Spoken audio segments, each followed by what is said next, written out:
Well, good morning, everyone. It's Guido coming at you with a coffee talk from the left side of the Atlantic. Pilgrim from the correct side of the Atlantic with an old-fashioned Guido mug, but with a biscuit. With a I've biscuit. made That some biscuits yesterday. that's a Thanks to all of you who sent me the recipes. that's a first run mug, I believe. Yeah, that's a classic. So it only Yeah, increases in value. yeah, that's worth a fortune. That is. Yeah. You don't get a free iPad with that, but you do get Pilgrim's very first biscuit made using the recipe that I think it was. I'll get it wrong. It's probably Oh, poor old that's Todd, but somebody sent me the. Well, I had about three different recipes I sent to didn't me. So catch thank that. you. I didn't catch that. So you made a biscuit from scratch. Yeah, yeah. We had yesterday. I got all the ingredients, and it's very much like now. It's very much like a scone, but without the sweetness. And So it's a fluff. non-sweet drop scone. So is yours fluffy or is it kind of thick? It's kind of thick.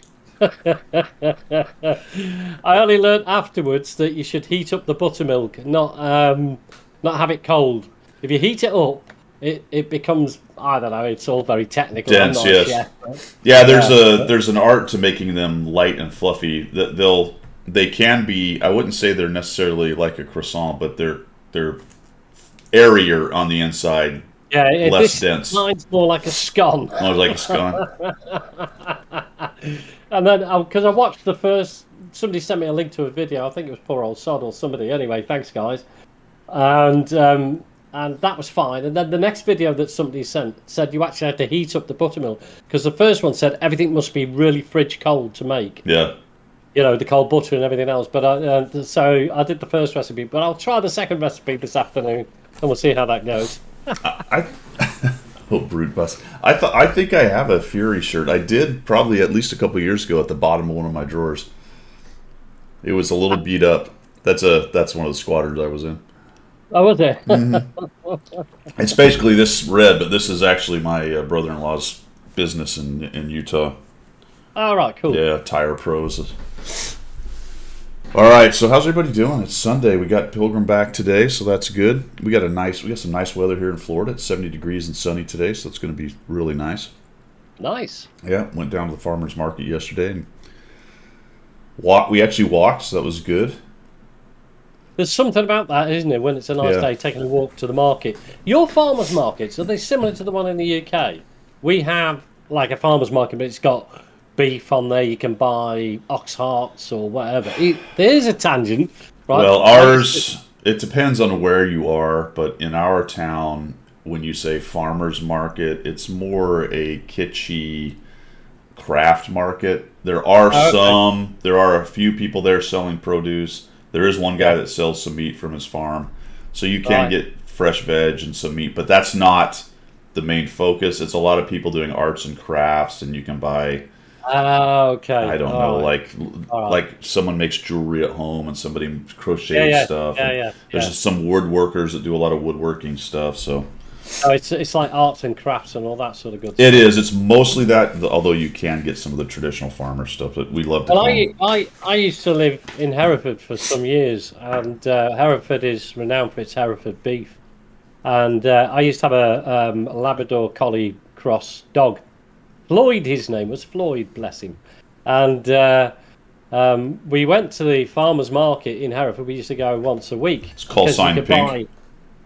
Pardon? His call sign was Pink. Pink, yes. Yeah. Yes, it was indeed. Yes, he was the other brick in the wall. That's right. So I thought I'd treat the dog right. So we went to the farmers market, which predominantly it's beef because Hereford beef is quite renowned around the UK. I don't know about the world, but the UK anyway. That's good stuff. So I bought an ox heart on, so the old guy giving it. Oh, well, I'll give you it for I'll give you it for £1, only for £1. All this sort of stuff. So I went, yeah, I'll have one of them. So I took it home, cut it all up, put it in the dog's bowl. The dog was like, I'm not eating that shit. So I thought, what? I'm just going with ox heart. I'm not. It's like that, looking at me like, what have you put in my bowl? I'm not eating I it. didn't eat that I had crap. no. I had to fry it for him to eat it. I had to put it in the frying pan and cook it Wow. before he eat it. Wow. Bloody dog. A couple of weeks ago, I bought a bag, like a 10-pound bag of pecan nut pellets. So Right. from the That sounds shells. interesting. Yeah, so the guy has a pecan farm, and then he bought this grinder device thing that. So one of the big things in the States right now is smoking and cooking on pellet-fired smokers, Right. Right. which generally have a little electric guy going in a. A lot of times they actually have a little computer on it to track the heat, and then they'll feed the pellets in to keep the correct heat for what you're trying to do, and that helps Oh, with right. slow smoking stuff that takes hours and hours, so you don't have to sit there Okay, and that sounds actually quite nice way to screw do it. around with it. But this guy, so he's got a pecan farm, Right. a pecan farm, a pecan farm. Pecan farm. Yeah, and that's one of the things they did on the side. They had a kind of bad season because of the whole situation in the world and all that stuff. But he had plenty of Yeah. shells left still, so he got this thing, and now and it makes little pellets about yay long. So I bought that. I don't have the smoker, dude, but I did buy a little metal thing that it's like a triangle with. That's what I've got. And Put you, it, put you it in the put the pellets in barbecue. the thing, and then you just set it in Yeah. there, and it gets a lot of Yeah, nice yeah. smoke along with your I put charcoal. I put hickory wood in there. There Yeah, you yeah, go. got you. Got you. Yep. So I'm going to try that. What he said, this is the thing I want to try. He said, if you have a piece of frozen meat, put it in your grill, and just put Right. that pecan smoker dude in there, and let it defrost in the grill with the pecan smoker going, or whatever you want to put in the thing. You can smoke with anything. Yeah, yeah, But yeah. Yeah. and then just let it smoke while it defrosts. I'm like, that's actually a pretty good idea. That is a good idea because you'll get the heat anyway. You get the smoke and it'll infuse into the meat. That's quite without it overcooking. Yeah. That's it. Well, hey, barbecue season, here we come. Well, I never thought of that, Kedge, but this guy's a local guy, so I don't have any reason to believe there isn't anything really than the pecan stuff and whatever he's used to stick it together, which who knows what that is, but Yeah, well, you there you see go. where Kedge got his from, it was next door to the cannabis farm, wasn't it? So that's why he's dodgy with them. There was a pile of horse hooves over by the glue factory, and he wasn't sure where they all went. Well, the horses are missing. Great glue, though. Yeah. How come this smoke is so gluey and sticky? All right. Illuminati. Well, good morning, everybody. I hope everyone's doing fine. Bonzi, thank you. I did not. I did not. I didn't do something. Shout that out. Appreciate it. And He, stopped Amelie again. with a Bonzi follow. stopped Thank you. again. How are you, Amelie? Welcome. Let's see. Well, yeah, that was tangent number one. That we really went off into the races right there. Yeah, didn't we? What did we? We went from. What were we talking about for the pellets? We went from biscuits Your dog and yeah to ox to tongues, to ox heart, ox ox heart heart, to yeah, pecan pellets. and pellets, yeah, and cannabis plants. And cannabis plants. So we're Uh, we're getting in the U.S. military. We're getting all these warnings against using all these CBD yeah, products that are coming out. Like they have a Rockstar drink that has CBD in it. yeah. I think the problem being that because of the drug testing stuff, that's one of the markers. Yeah, Even though that's not the one that makes you feel good. yeah. I have to do the same thing because I'm on the hook for the thing as well based on what I do. So Yeah, so as an attached personnel civilian but instructor, you still have to go through the same program. yes, because I'm still around the aviation thing. Yeah, sure. Yeah. Yeah, I mean we've got the same in the UK. Yeah, Yeah, so the problem is there's all kinds of things now that's getting chucked into for various reasons. I just reminded me of that because there was a guy that was selling CBD everything, and he had a little stall, and it was all CBD infused because it's magic, right? It heals all ills, and oh yeah, it'll make you handsome. It's like the tonic they used to sell in the Wild Yeah, West, isn't it? yeah. Little bottles of tonic. Yep, it'll take years off your Yeah. age. It'll Yeah, make grow it'll your make hair you where you handsome. don't want it. Yeah, it'll grow other body parts too. It makes you really awesome. Yeah, I must get a bottle of that at some point. I might turn from a hobbit into a giant overnight. That's. I just saw a video about giants.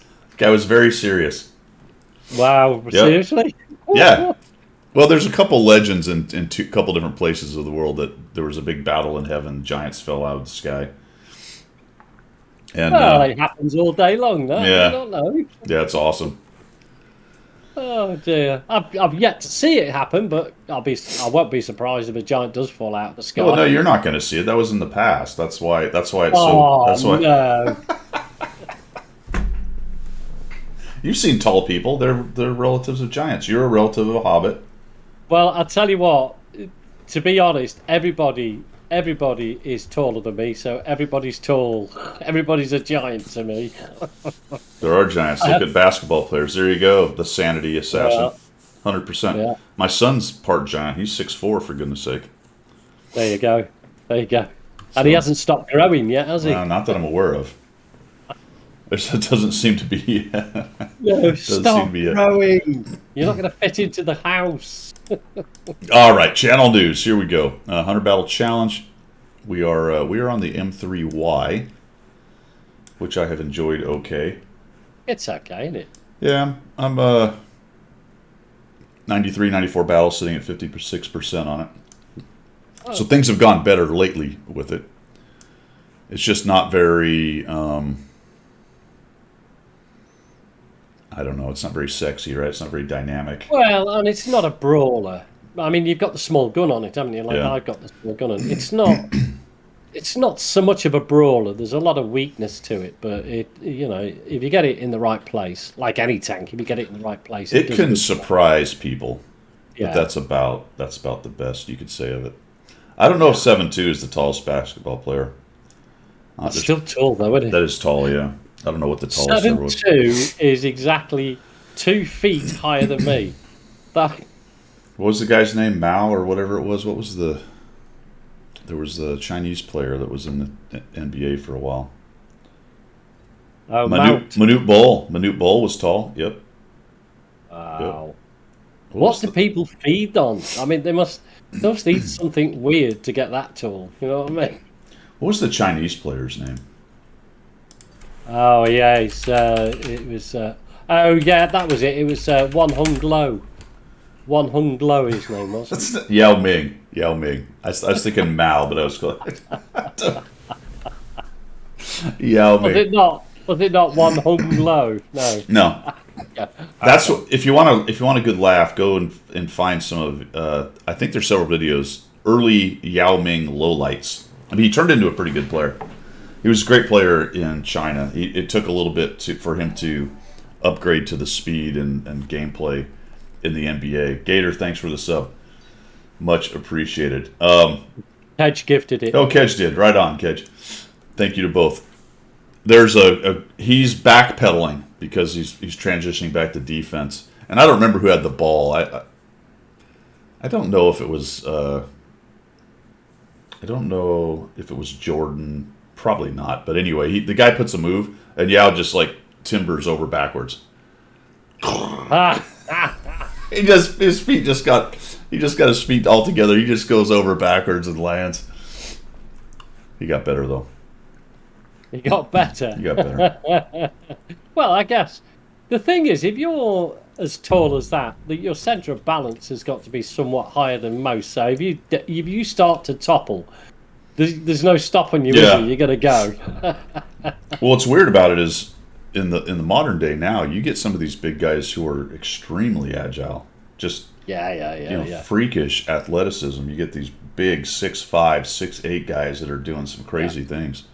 Well, a lot of the American footballers, you wouldn't think looking at them, they're like massive. They're like ox hearts, aren't they? They're massive pieces of muscle, but they are nimble and fast. And you think, well, that's athletics at its best. Yeah, you get a whole You can be line that of big. you get a whole line of 300+ pounders up there. Whereas Yeah, and they can shift at speed. What was I it? would hate to. I mean, I used to play rugby. I would hate to meet those guys. Never. I would walk off the pitch if they turned up. yeah, William the Refrigerator Perry was the first like 300-pounder, Wow.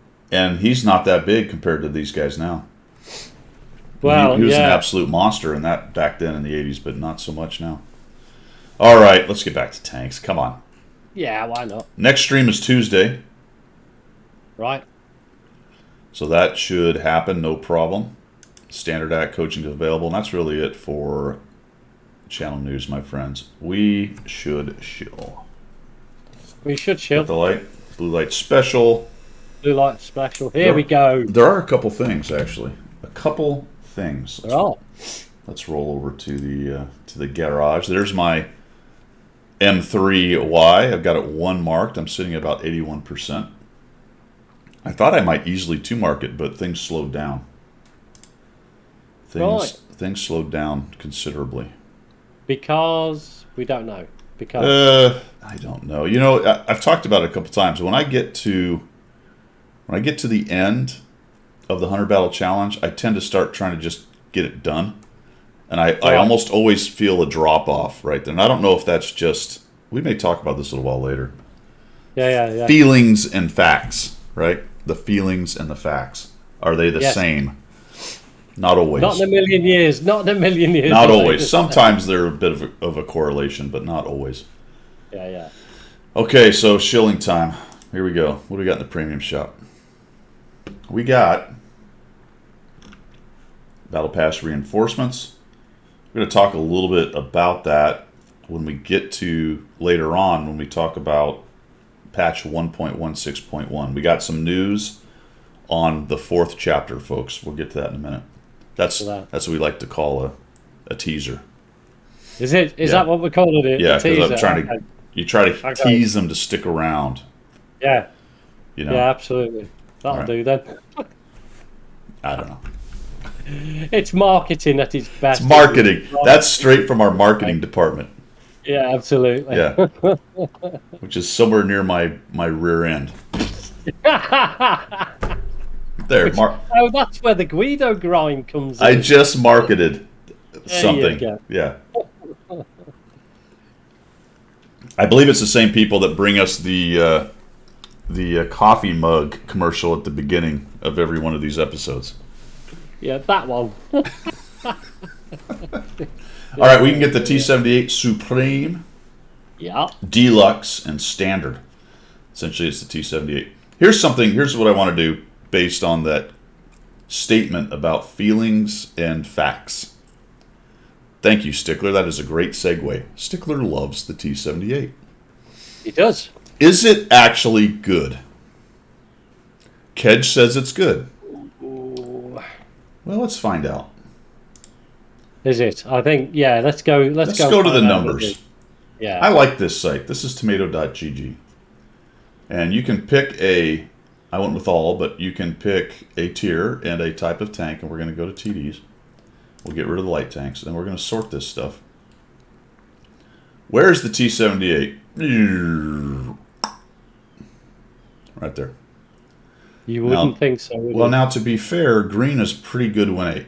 This surprised me. All these TDs do pretty good, man. Yeah. You know, there's no orange or red in here. They're all within a pretty close band. It is funny, though. Now, again, this becomes the feelings and the facts. The fact is, the Excalibur has a better win 8 and a good win rate. Where is it win rate-wise? Second. That's the fact. The numbers say it's pretty good. I don't know if it really is. Well, you've got to caveat that, surely, its standing will be also applicable to how many people play it. So there isn't a lot of people playing it. There's that. That's a fact. Yep. There's that one. What else? Oh, tier. No, the biggest one for the Excalibur. How do you get it?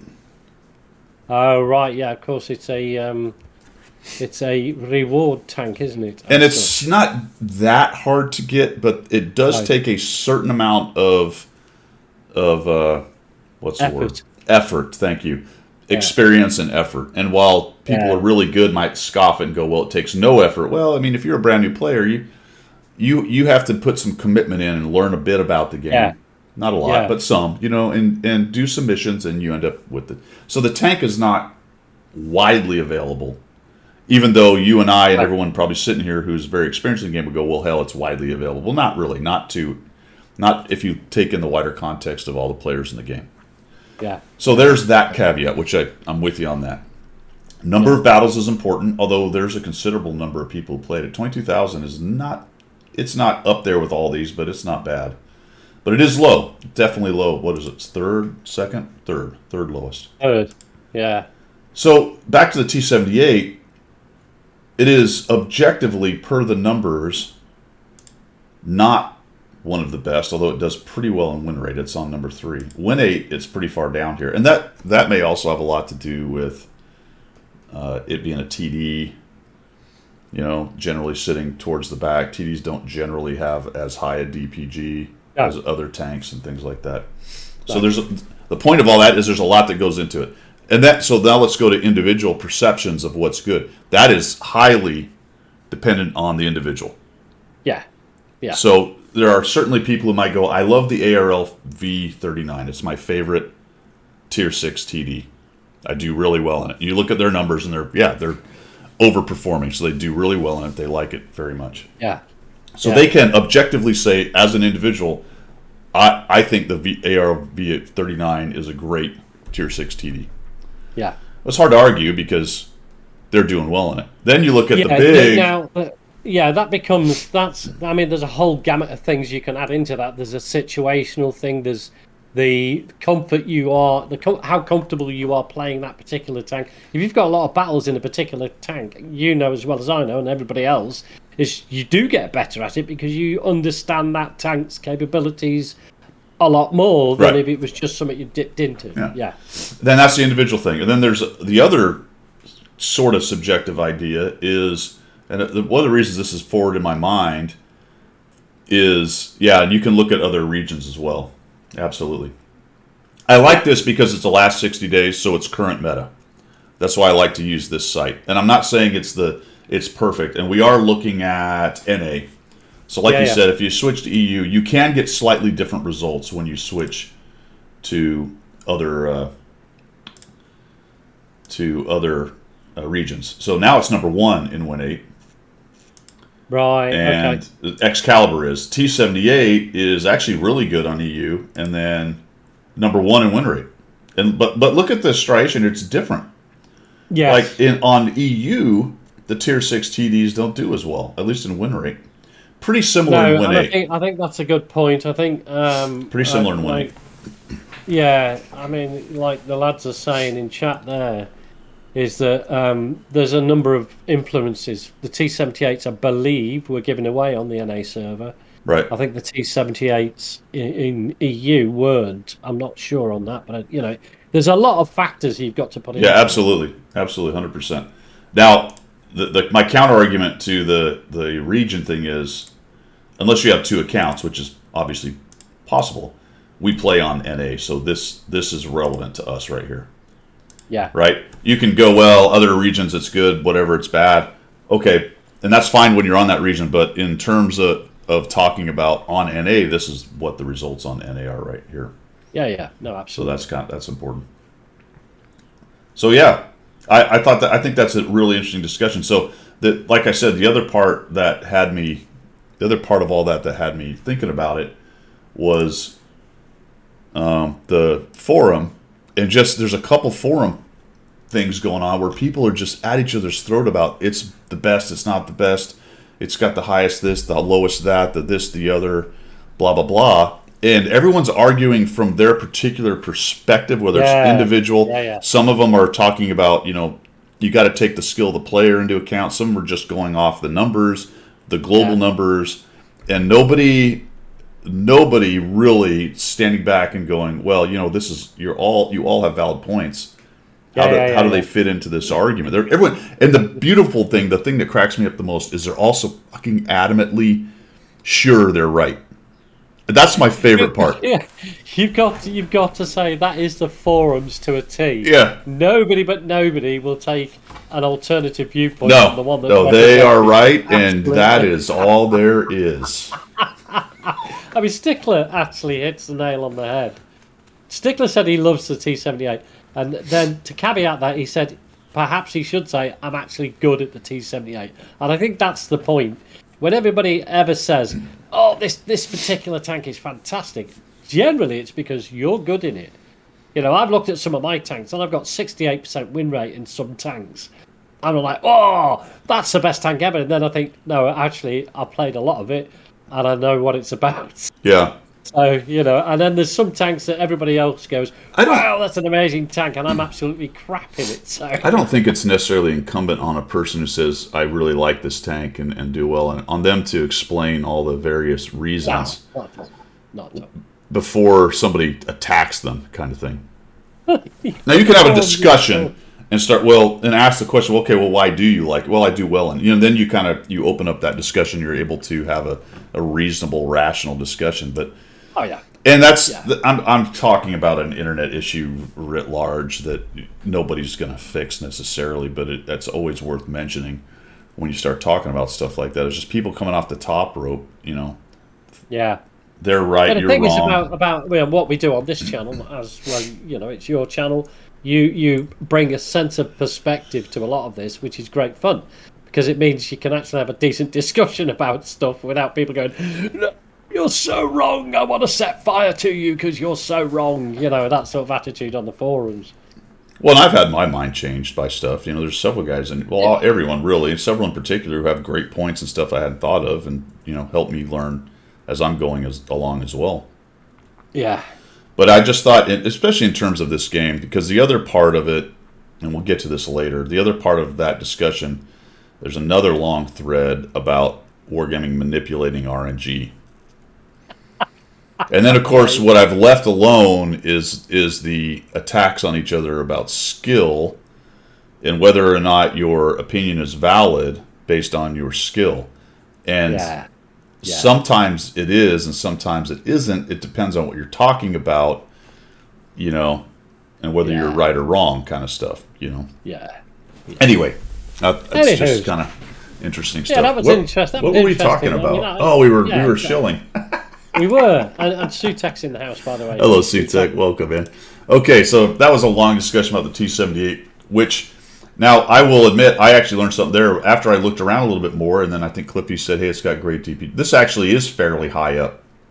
Okay. As far as, so, good. It is objectively a average to good. I would call it slightly above average, so if I just put a moniker on it of above average, slightly above average, whatever, I would say this is a slightly above average tank. On the whole, is it above a Hellcat? Is it a better TD than the Hellcat, in your opinion? Oh, I don't know. If you're going to spend $60 on a tank, is it going to be as good as the tank? Well, I wouldn't spend the $60 package. Well, it's only a $48 package. Come on. Oh, is it? Okay. That's in public. It's got 30 days of premium. If $23 though is the basic. Yeah. Oh, right. Okay. Again, we have a lot of caveats there. I think they're about the same. They have their. This is in between a Hellcat and a Jackson. Right. So it's faster than a Jackson, but has less armor, I believe, from what I remember. But it's slower than a Hellcat and has more armor. Yeah. Artillery Bug says it plays the same. Yeah, I think they're more or less the same. Right. Okay. Yeah. All right. So Oxford's in the house. Hello. The next thing about it though is it makes extra credits in crew, right? Because it's a premium. There you go. I mean, that's the benefits of buying a premium, right? Generally, isn't it? Yeah.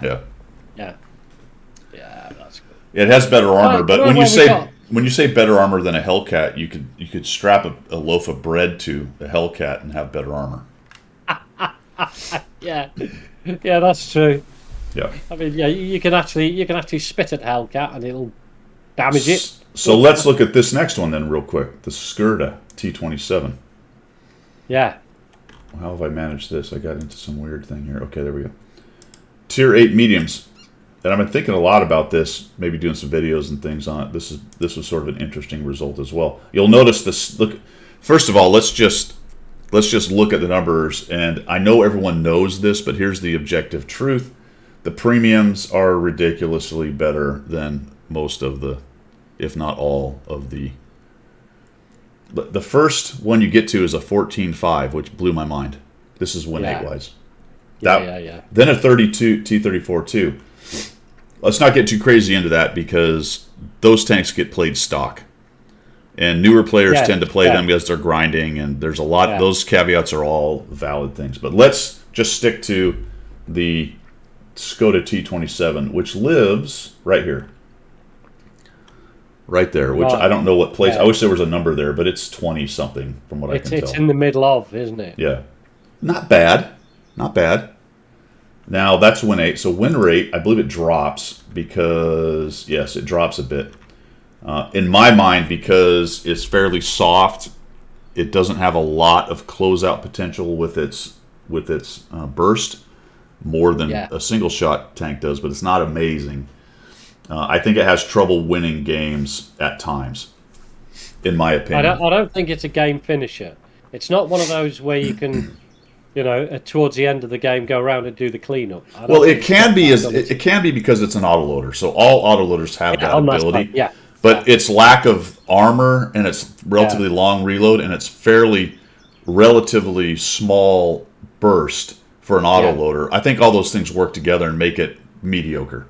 Mediocre. Yeah. It can do it though. I mean, it's when you got 3 shells and you got some hit points and everyone else is low HP, that's always a recipe for kicking rear at the end of the game. But if you Yeah. get there with low HP yourself, you're not bouncing anything. So those kind of saving throws where maybe you get lucky on a bounce. Yeah, or whatever. that last shot or that that one. Yeah, Yeah. invariably you can be taken out. Can't Yep. So if you said, "Hey Guido, is it worth it?" Well, I mean, it's better than some, but it is at least in win rate, it's pretty low, and in DPM or on win 8, it's middle. Let's see about DPG. Where's it live on that? That should be relatively high. It is. It moves up a bit on DPG. you? Right. Autoloaders tend to be higher on DPG, even if their win rate's lower, because you get the people who rage out, dump a clip, and die, and that's more than Yes. they usually get Yeah. on a single Yeah. shot. On a single shot, they Yeah. rage out, get 1 shot, and die. At least with this thing, they get 3 shots and die. Yeah, they end up getting like 1,000 damage out of the clip. Yeah. There you go. I mean, it's win Sutek's making a rate. good point actually. Sutek's making a good point. The prog, and I think that is the case. The Progetto is definitely superior to the Skoda, all round. I think anyway. Well, I would agree with that. What's interesting about that statement is I expected the Progetto to be much higher on this list overall. No, point. it's good. I Point, mean, right? 1557. Some of these mediums are really getting up there in average win 8. Some of these are insane.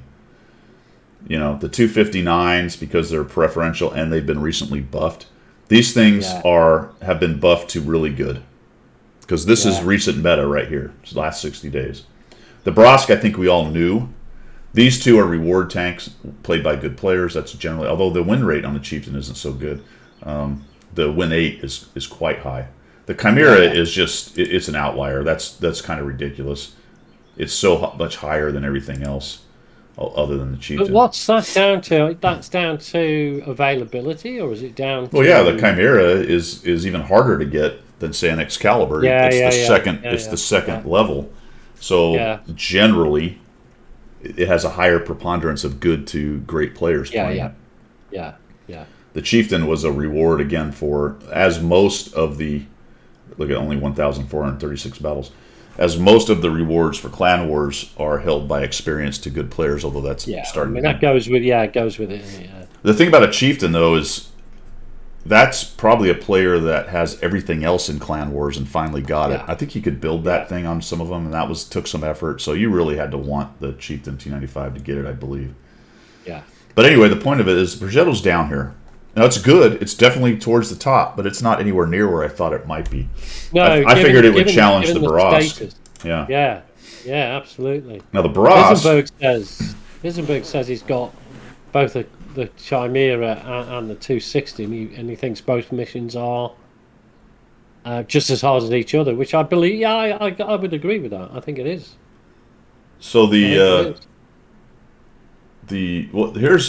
an interesting thing. The Baross, going back to the closeout thing with the T27 we talked about. Yeah. Because its burst is good for 2 shells and its reload is relatively short, and it gets back into the fight, it actually closes out really well. Plus, it's got some other things like great view range and great camo and other stuff, speed. Some of the things, and it's not as big, not nearly as big as the T27 That's is. quite low profile, isn't it? So that, and the other fascinating thing about the Baross is it is played a bunch. I know. I mean, I see what always you can't go, the Baross is only played by good players. Yeah. It might be skewed a little high because bad players may be afraid of it, but I see all kinds playing the Baross. And when you're talking about that many games, it covers the whole gamut. And this just clearly overperforms. Well, there's another point there made on chat that that sort of tank, in particular the Barat, will be a money maker. So you sort of find your money making tanks, and you play that a lot. Mm-hmm. That to do the credit grind. The Louver is another one, or the lower, or whatever they call it. Well, that's some of the reason. But I don't know. Let's see. Let's look at that kind of theory. The most played tank is the Progetto, and it is also good. Right. Next is the Barask, and it is also good. Yeah. Then the 122, and we're getting into slightly above average. The Type 59, good. Yeah. This one's a bit of a surprise, but there's a lot of them out there, and it's a fairly forgiving tank with the armor profile on it. Yeah. LAS is good. It does well. AMBT, and then we get these are interesting. The T-44 is in the top 10, but it's not great. Of course, this is a tech tree tank that people grind. Yeah. Yeah. But, again, on a personal note, I actually like the T-44. I like playing it. I like, it sort of suits the way I play and everything else. I quite like it as a medium. Might not be the best tank out there, but it does me the world of good. Yeah, I don't know who. I mean, I have to assume. It's me playing. Yeah, it's people grinding. I mean, it's just. Yeah. People are grinding stuff. The Centurion is there. Although why everyone's trying to get up to the 7, well, the 7.1's good, but why you're worried about getting the AX, I don't know. No.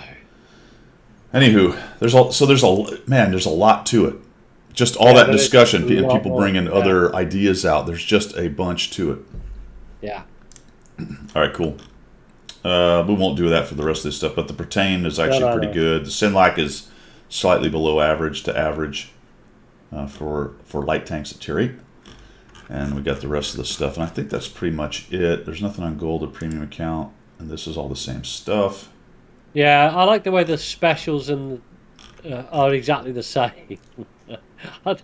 What's the difference between a special and a, I don't know, featured? I will go here one more time because the IS-2M just reminded me of something. This is interesting to me on the Tier 7 heavy tank side. Right. So the Skoda T-45 is number 1. That's a reward tank that good players get. Right. That was a ranked battles reward, and probably one of the only ways you're going to get that is you've already got the other stuff, or you're willing to spend bonds, and not many battles. Yeah. So just not played very much. But look at this, IS-2. Holy cow. The premium IS-2. King Tiger, IS-2S, IS-2M. I was surprised that the IS series was this high. Premium-wise. Yeah. Now, the IS-2 Chinese tech tree and the actual IS are way down here, being, I think, drugged down by being tech tree and people playing on them. Stock and all that good stuff. Right. Well, I like the IS-2M as a premium. I think the gun, I mean, it's just me. This is just me. It's probably not true. I think its gun is a lot more accurate than any of the stock tree IS tanks. I do think it is. I don't know whether that's a soft stat or which is more accurate? The IS-2M. I don't remember if the stats are different. I thought they were all pretty close. The IS-2M has a upgraded armor profile. Yeah. That makes it quite good. Yeah, I do like the IS-2M. Yeah. Although the IS-2, just plain old one, is doing better overall. Oh, right, okay. Although the IS-2M's win rate's higher, I think that speaks to its armor profile being better. Yeah. So I thought that was interesting. I would not have guessed that although there's not a whole lot of Tier 7 premium heavies. There's a handful of them. So there you have it. The 50 TP, I didn't realise the 50 TP prototype, which I think is the one that Commander AF is chucking out there, that's also for sale, quite cheap as well, by the looks of that. Have you got that? I think so. I think it's further down, maybe. What's that right here. Yeah, $43. Yeah, $43. Not bad. No, that's not a bad old. Not bad. Yeah, it does well. It's not. It's fairly high up there in the rankings if you take a look at it. I think that's pretty much it for the shilling, my friends. I think it is. All right, cool. let's go see what else is going on. It is XP weekend, guys. So up here, it's only a 1 to... Oh, there it is. It's only a 1 to 35 instead of a 1 to 40. And for those of you that may not know this, it's hard to see, but I didn't realize you can sort this list, or I don't think sort's the word, but anyway, you can arrange this list. You can find out which ones have the most experience. You can actually, there's a check mark over here on the other side. There we go. You can check them all or uncheck them all, and then you can go through and pick the ones you want to get. So you're like, all right, boom, and then it'll tell you what you're doing down here. Just in case you didn't know that was there. Most of you probably do. Make sure you turn off the ones you're grinding FMs on. Yeah, if you can track them. Yeah. Yeah, that's a nightmare for me. Yeah. Yeah. Well, you will have all the tanks, won't you? Yeah, it's just a nightmare. But I do need to go through it and find which ones I have trapped, which ones I have trapped XP on, and use them. Yeah. Yeah, don't just go in there and go, ooh, yay. You know what? Although at the end of the day, who cares? It's just XP. You can grind more on it. I don't know. Yeah. It can be a little painful because tier 10s are 22,000. That's a lot. Yeah. So if you're like, ooh, I got 19,000 on this one. Let me do that. Yeah. Well, that's 19,000 towards the 22,000 you needed to finish that field mod. So we got that going on. Slots and customizations are cheaper, and then we got some missions going on. Blah blah blah. The nice thing about these, and it's for tier 4 all the way to tier 10, is once you finish it, you get that 20,000 XP dumped onto a tank. Yeah. Which you've got to keep your eye on that though. Yeah. Which is actually useful if you're grinding field mods for your tier 10. Normally you go, well, what do I want 20,000 on my tier 10 for? Well, if you're grinding field mods, that's a good chunk of a field mod right there. Yeah. So make sure you play the tank you want it on for that mission, though, at the end of it. Otherwise, it's going to get dumped on whatever. 28, not 22. There you go. 28,000. Even more. But there you go. Yeah, but you've got to keep an eye on it. Otherwise, it goes a bit skew, because you've got to. 140. Ski whiffy. All right, I think that's it, man. What's going on over here for? Well, the news. I don't know if there's anything in here. And the missions tab. Is the event thing up yet? No. Okay. No. Watt Salute, XP Fever missions. Those are daily, I think. Yes, they are. So you got one more day to knock those out if you want. The on track is the M454. This is Commander AF's mission, which I've already done. You get some smell, whatever, however you say that. Yeah, your French is fantastic. That's not French. It's, what is the smell? Czech? It's Frenchish. Schmalek is Czech. Schmalek is Czech, yes, of course. Of course it is. Of course it is. Otherwise, it's croissant. It's a croissant. Yeah, the croissant in the croissant panther. Lucky Cat Paw. Lucky Cat Paw. That is Commander AF's mission. And to be honest, out of all the tanks that she does give out free rental, that's one of the better ones. Hey, hold on a minute. That's a good question. What? Is there only one on track right now? There is. Let me check. There's only one listed? Oh, there is. That's odd, isn't it? That's different. Oh, yeah. Yeah, I'm not seeing it there, man. All I'm seeing is the MLE 54. Yeah. There is. Because the Manticore was on track, wasn't it, last week? Was it the Manticore? I thought there was an April preview here. Did we do that last week? Where did I thought I saw an April preview. No, I thought so. Did they take it down? Well, it's not on the web page now. Did I not see that a couple days ago? I could have swore. All right, am I just missing it? Hang on. Strategy, terms of XP, updated rules. It's gone. No, we've only got a March preview. It's gone. It's gone. That's weird. It's gone. No. Am I missing something, fellas? Is it there? Hello, Wolina. Wallina, hello, bud. I'll talk about Wallina in a minute. Or Volina, is it Vol with a Volina. Wallina. Welcome, welcome. Pilgrim was just talking about Welcome. you earlier. We were. There was a 1 month pause on tracks for 5. Okay. There was an on track, or not, sorry, an April preview. It is gone. There was an April preview. Now I read it yesterday or showing the is day March. before. All right. Anyway, Okay. can Can I I just can I can't. just go on a tangent? Volina. Yeah. No, we don't do tangents. We do. No. Volina. No. Okay. Volina. Right, I'm doing it. All right, do it. Volina is an absolute star. I hope he doesn't mind me embarrassing him. Say hi to him, please, guys. I do DayZ. DayZ can be a bit cutthroat. People just like to kill you for no reason whatsoever. So not fair, is it? Not fair, DayZ.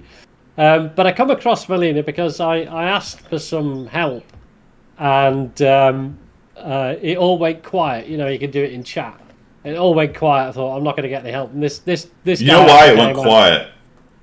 Well, yeah. Because every player on that server was thinking, how do I gank this guy with this question? Exactly. How do I Alright. sneak up behind him and Yeah. give him the good news with Yeah. a 9mm? But Valina very kindly helped me out without any. I was a bit nervous at first because you know what it's like on DayZ, but he's an absolute star, and we've just been knocking around together for the last couple of weeks, sorting out bits and pieces on the particular server we're on. In fact, we're on the grumpy old Norwegian server, which is top dog. I like that server.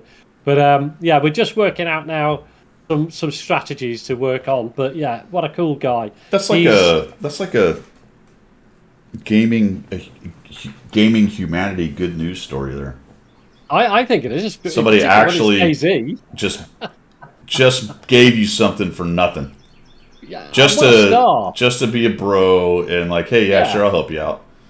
Yeah, absolutely. Didn't awesome. stick a knife So- in your back or shoot you in the head as you know while you're putting on your new mask. Oh, thank you. Yeah, it's the old. I've had that before when I've approached somebody and they've waved and then dropped a hand grenade and run away. Like, There's a great Rust video. I may have already talked about this last week, but I'll talk about it again. It starts. The guy is in front of someone's built a fortress, and it's kids. It's obviously younger, like preteens or whatever. And he's like, "Hey, can I get my bow back? Because I guess they took his bow or something." right. And he doesn't have any equipment, so he's running around in the loincloth. He just started that thing, and they don't shoot him, which is nice. But he's like, "Hey, can I get my bow back?" There, no, get the hell out of here, screw you. He's like, "Look, I'm just going to tell you, you need to give me my bow back. I just want my bow back, but you're going to regret it if you don't." And they're like, "Ha ha ha! What are you going to do? Throw a rock at us or whatever?" He's like, "No, I got friends on the server. I just want my bow back." And they're like, "Screw you, get out of here, whatever." So he's like, "All right." So he goes back. Obviously, I don't know if they set this up or if it's fake, but about 10 dudes show up, all kitted out to the max, and proceed to absolutely decimate the base they built. I mean, it's just, things are blowing up. I mean, they got. I don't even know if they have rocket launchers. It seemed like they did. They were just pummeling, and you hear the three kids screaming like, "Ah!" I love that. I had that with the French. Remember I told you? The French clan attacked me, little old me on my own. I managed to kill 2 of them, but then 2 others appeared round the corner.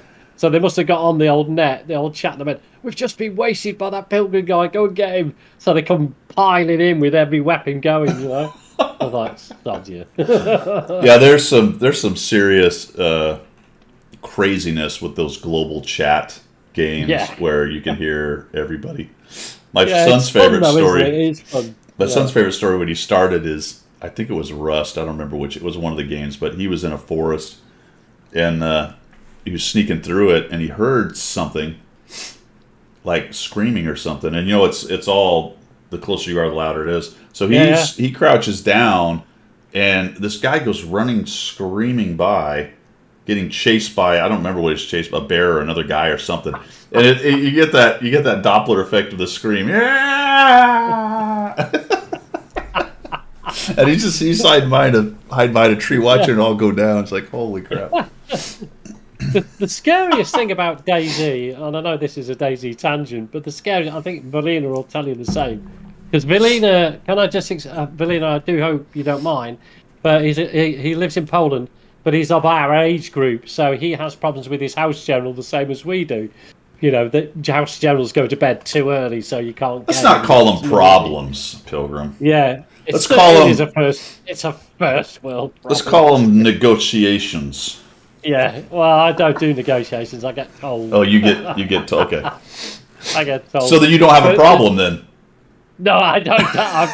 No problem. I'm just right. It's bedtime. Okay, dear, I'm off to bed. No. You don't have a problem. I told you. I'll tell you when you have a problem.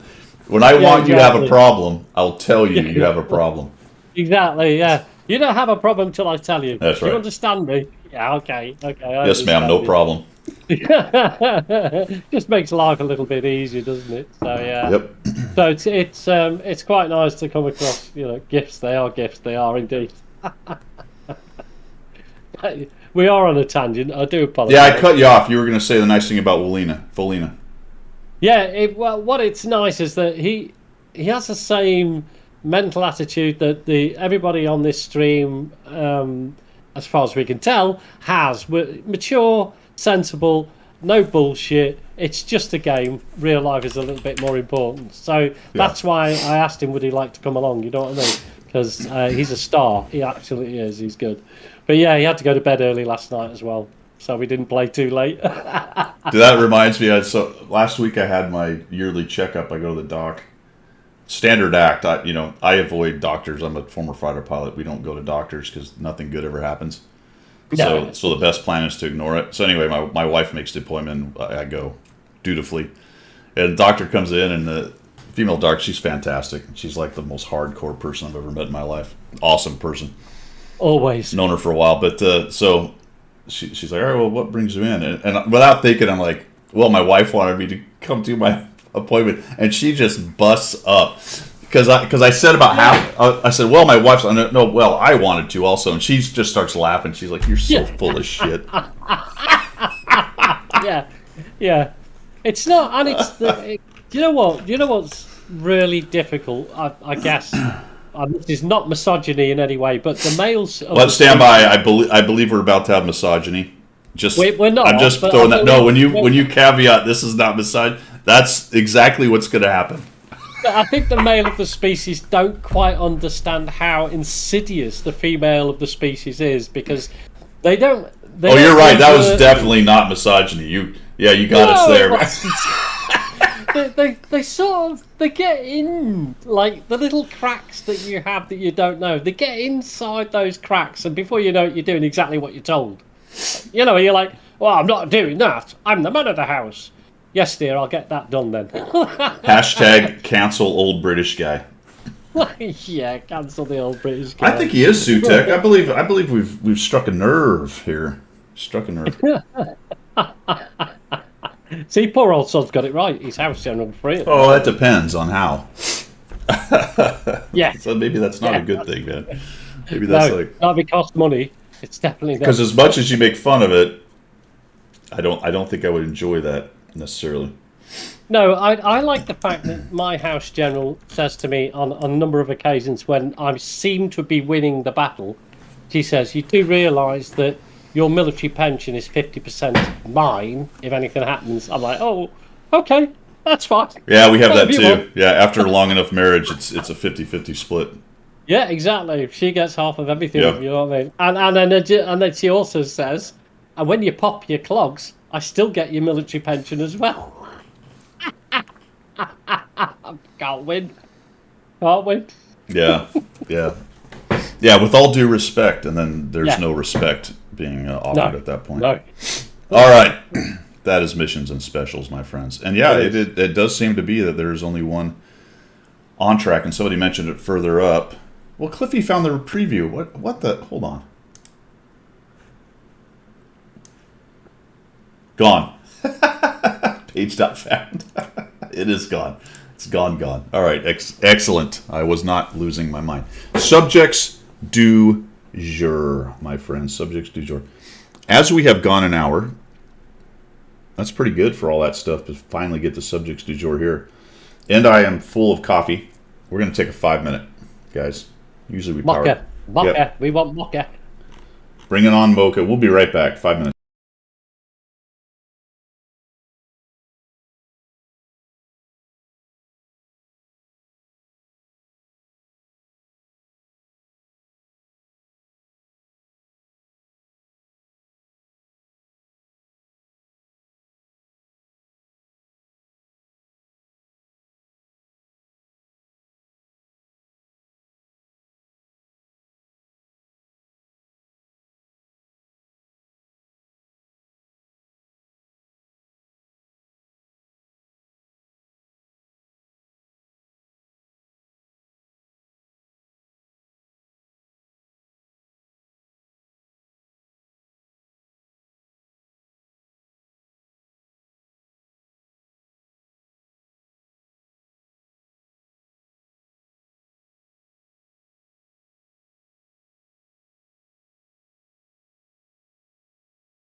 All right, my friends, we are back. We are back. All right, subjects du jour. Subject number 1, update 16.1 is on the way. Whoa. Update 1.16.1. It is in common test, so if you're a common test kind-o person, you can see it there. Let's take a look at it. It's got some interesting stuff, I thought. There's a lot of interesting stuff, to be honest. So first thing is Frontline's coming back. So people will be happy about that. I know people like Frontline. But they've changed the, and it tends to be this map, a Craftwork, I believe it's called. In fact, I think all the changes are Craftwork. I didn't see any changes, at least in this common test, for the other maps. So far... Yeah, it's all Craftwork by the looks of it. Yeah, we'll talk about the 1v7 in a minute. Click on this button here. So this is what it looked like before, and they've removed the bush on the north side, or the left side. I don't know if that actually is north, but anyway, this upper side right here. I'm not happy with that at all, because that was quite a good position. So they've some of the changes that you're going to go through are, I believe, good. Some not so good. They are almost exclusively helping the attackers. Yes, exactly. That's the point. Yeah. In fact, they might all be helping the attacker. I didn't look at them completely closely, but yeah, the slider. I don't even mess with the slider. I'm just clicking this to make, because it's bizarre that you click this and it goes that way. But I get it. This is before. This is after. So they've removed that bush. Is there another bush removed? Looks like the trees are shifting, but I don't know if... No, it's just the bushes by the looks of it. Yeah, the graphics change a little bit, I guess. All right, so we come up to this position. So that was a problem right there for the attackers, because the defenders would sit there and shred you when you got on cap. Similar situation here from the other direction. Remember, there's a spot off to the left of this map that you can shoot down onto the cap. So this is what it looked like before. It was open, so the cap circle is hard to see, but essentially people would try to sit here. They'd get shot in the back or the side from here. They'd try to sit here, and they get shot from the bush. So Yeah, they it was on a slight rise to the left of that picture. It was a yeah. slight rise. With all So the they did bushes. that. They put a building there, so you can actually tuck in there. That See, I seems don't agree with all that this. You seems a see, little because OP to me. I don't know. Other than getting up into this section or pushing around the corner, it's gonna be hard to reset on this. But that's what I mean. It's going to be so difficult. now I haven't played Frontline seriously, guys, for the last couple iterations. So you'll have to let me know how. I'm assuming that it was hard to defend. Is that where this is coming from? It was a nightmare because if they got.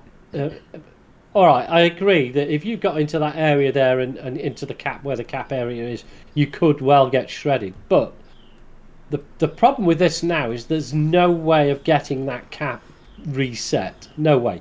You can from the bridge on the other side, you might It's be able to. still But they've hold also down. removed the bushes. They've removed the bushes on the Well, bridge it's still too. hold down though. So Yes, it is. yeah. Yeah, yeah, All right. So there you go. Now this one was another problem. It was always hard to push up into this area. And again, I'm giving you information from 2 or 3 front lines ago. This is my general remembering. This is my general rememory of it. But now they have added some cover to push up against and try to peel these guys out of here. So that happened. This one was the same thing. It was actually okay to sit here. It was not a bad position, but they've added more they cover. wanted an extra. Yeah, so you got castle, cover right? from this direction, from the guy shooting down Yeah. on you up here. You've got an extra little bit right here to make this better cover. So Yeah. it was always fun to lay, as a defender, to lay airstrikes right along that, because Yeah. you would decap so many guys as they were all tucking up in there. Yeah, yeah, because that's exactly where they would go, right up against that building. This is probably, to me, one of the most significant ones. Yeah, There's a that's lot big of change. section right through here that you can't cross over on. Yeah, There's a tunnel, I think, off to the right a little bit. yeah, Or you have to be all the way back in the first zones to cross. But look at this. They've actually opened this up, and now there's a way to cross over between the two zones. So that's good, I think. Makes it more I think that's good because it allows the flexibility of mediums to get in there, so that's good. Yeah. So this one, a little bit. I never really found getting past this point here the problem. Yeah. But they No, have neither opened did it up, so now there's a hole. Although they've added a building for defense, there is a way to get through now. So that's probably one of the few things I've seen to help the defense. Although I suppose if you consider the attackers can use it to cover to move on here, it's probably also helping the attackers. This is a similar situation here. You had the before with again pushing out from these cooling towers was always problematic. You could easily get shredded by guys here. Now you've got a little bit of cover, some buildings and crap right here. Yeah. Similar thing here. Again, to aid crossing this big open area, they have added some, and it's not very much really. They've messed with this. Oh, it's not a big deal. No. Yeah, they messed with that terrain there a little bit, and then a few things have been thrown in. It's really hard to see. It seems like a fairly low bunker is what they've done there. What else have they done? Is there something else? Not really. It's further back where they've done the same thing. Again, trying to push into this area here, they have increased a few more buildings and stuff to move through to the pillbox or to the gun. Yeah. Agreed. Yeah, T95s and stuff. Here's a similar thing here, and again, to aid them pushing up, give a little bit more cover right there to get at that turret. Similar thing here. We've added some rocks and things pushing in. This is coming out of that big bowl on the left side of the map, as I recall. Yeah. The second zone.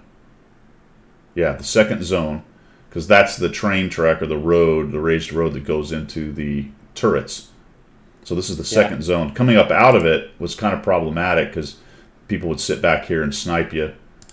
Yeah. And now you've got, and it's kind of hard to see, but you got a little bit more cover. Here's the cap or the regeneration zone. It's not really a cap. Yeah. And you've got some more rocks to kind of cover you to use right there. But there was an avenue right to the left of that you could get round, and possibly take on the defenders from their right flank. So that was quite useful. What's weird though about it is if you go to the after, it looks like now you got to come further over to the right to even get up. So all this hold down spot's not. They actually nerfed. It looks like to me they nerfed some of this hold down stuff here. Right. And they funneled you a little further to the right. So I don't know. All right. Well, time will tell. Yeah. Now this is what else did the engineer see? Reduce the first defense line base capture time from 2 minutes. Oh, they knocked 15 seconds off it. I didn't even notice that. So the first defense line base capture time is lower. Okay. Right. Engineering and smokescreen combat reserve swapped in their categories. Engineering was moved from tactical to recon. Okay. And smoke was moved from recon to tactical. That's odd. Smokescreen now only cancels all allied and enemy vehicles in and behind the smoke, but it also reduces the effectiveness of the enemy crew by 15%. Oh, wow. That's a big deal.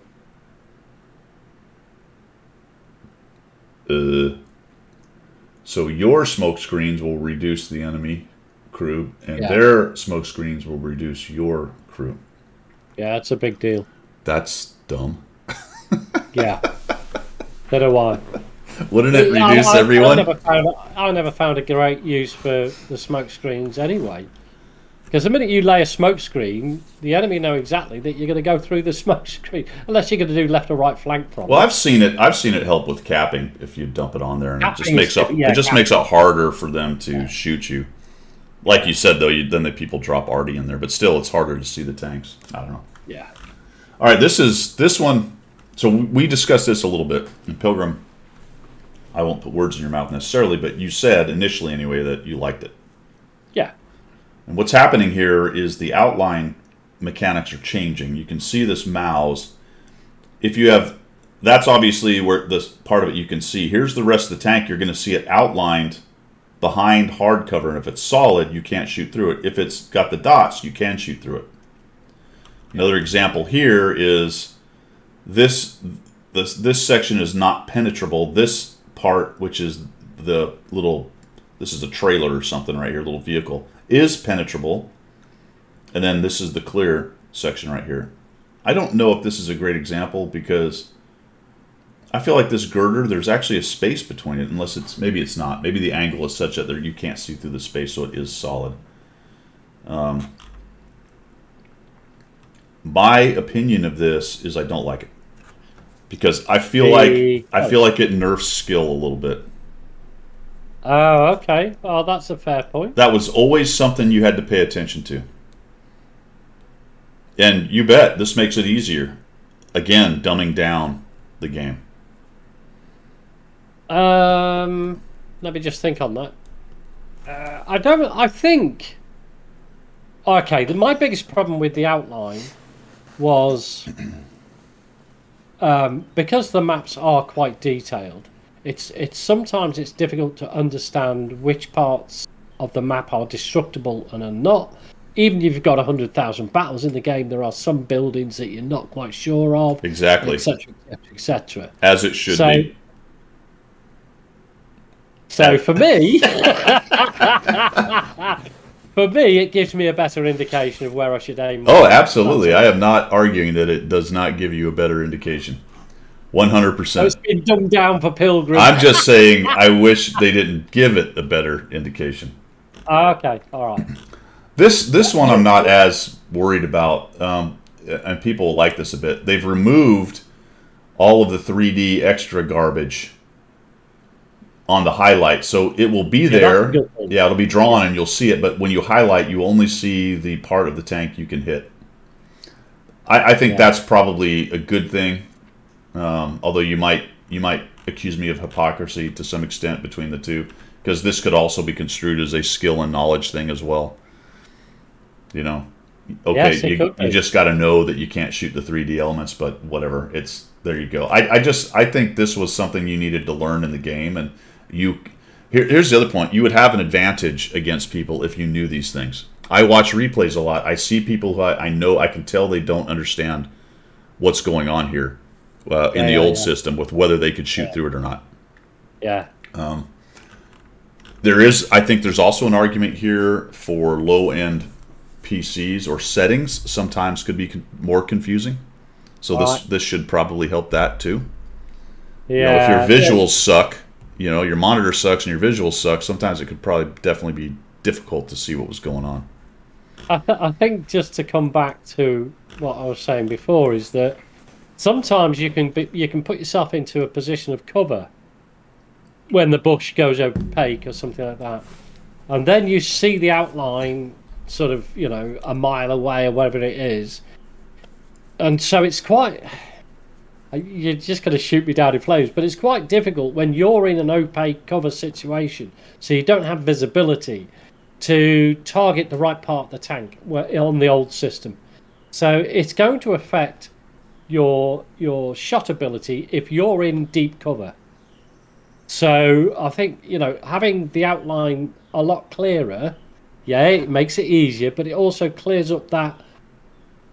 Because that's frustrating. It's frustrating when you're in deep cover and you don't get clear vision. No, I hear you. I mean, I'm not arguing against your point. Your point is valid. My point is that I just go back to I think that should be a skill thing.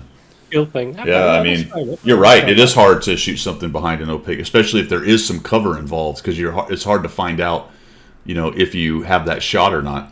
Yeah, exactly. Yeah. But like Clippy says, fire the shot and see. You get another chance at it then, don't you? Yeah, I guess that's a valid point. Yeah, absolutely. We've had a lot of little changes like this along the way that have dumbed down the game, that have decreased the advantage knowledge could give you by having it and them not having it. Yeah. Now, this doesn't say somebody can use that knowledge well, and a skilled person would probably use this knowledge better than an unskilled. Yeah. So ultimately, as always, whatever tools you give will be used better by the skilled. Yeah. So and the complication comes in is that some of the rounds will penetrate the dotted stuff. I think they said if you use HESH, it will explode the dotted thing as opposed to. Oh yeah, that's always been that way. Yeah. Yeah, it has. So they kept that in. So.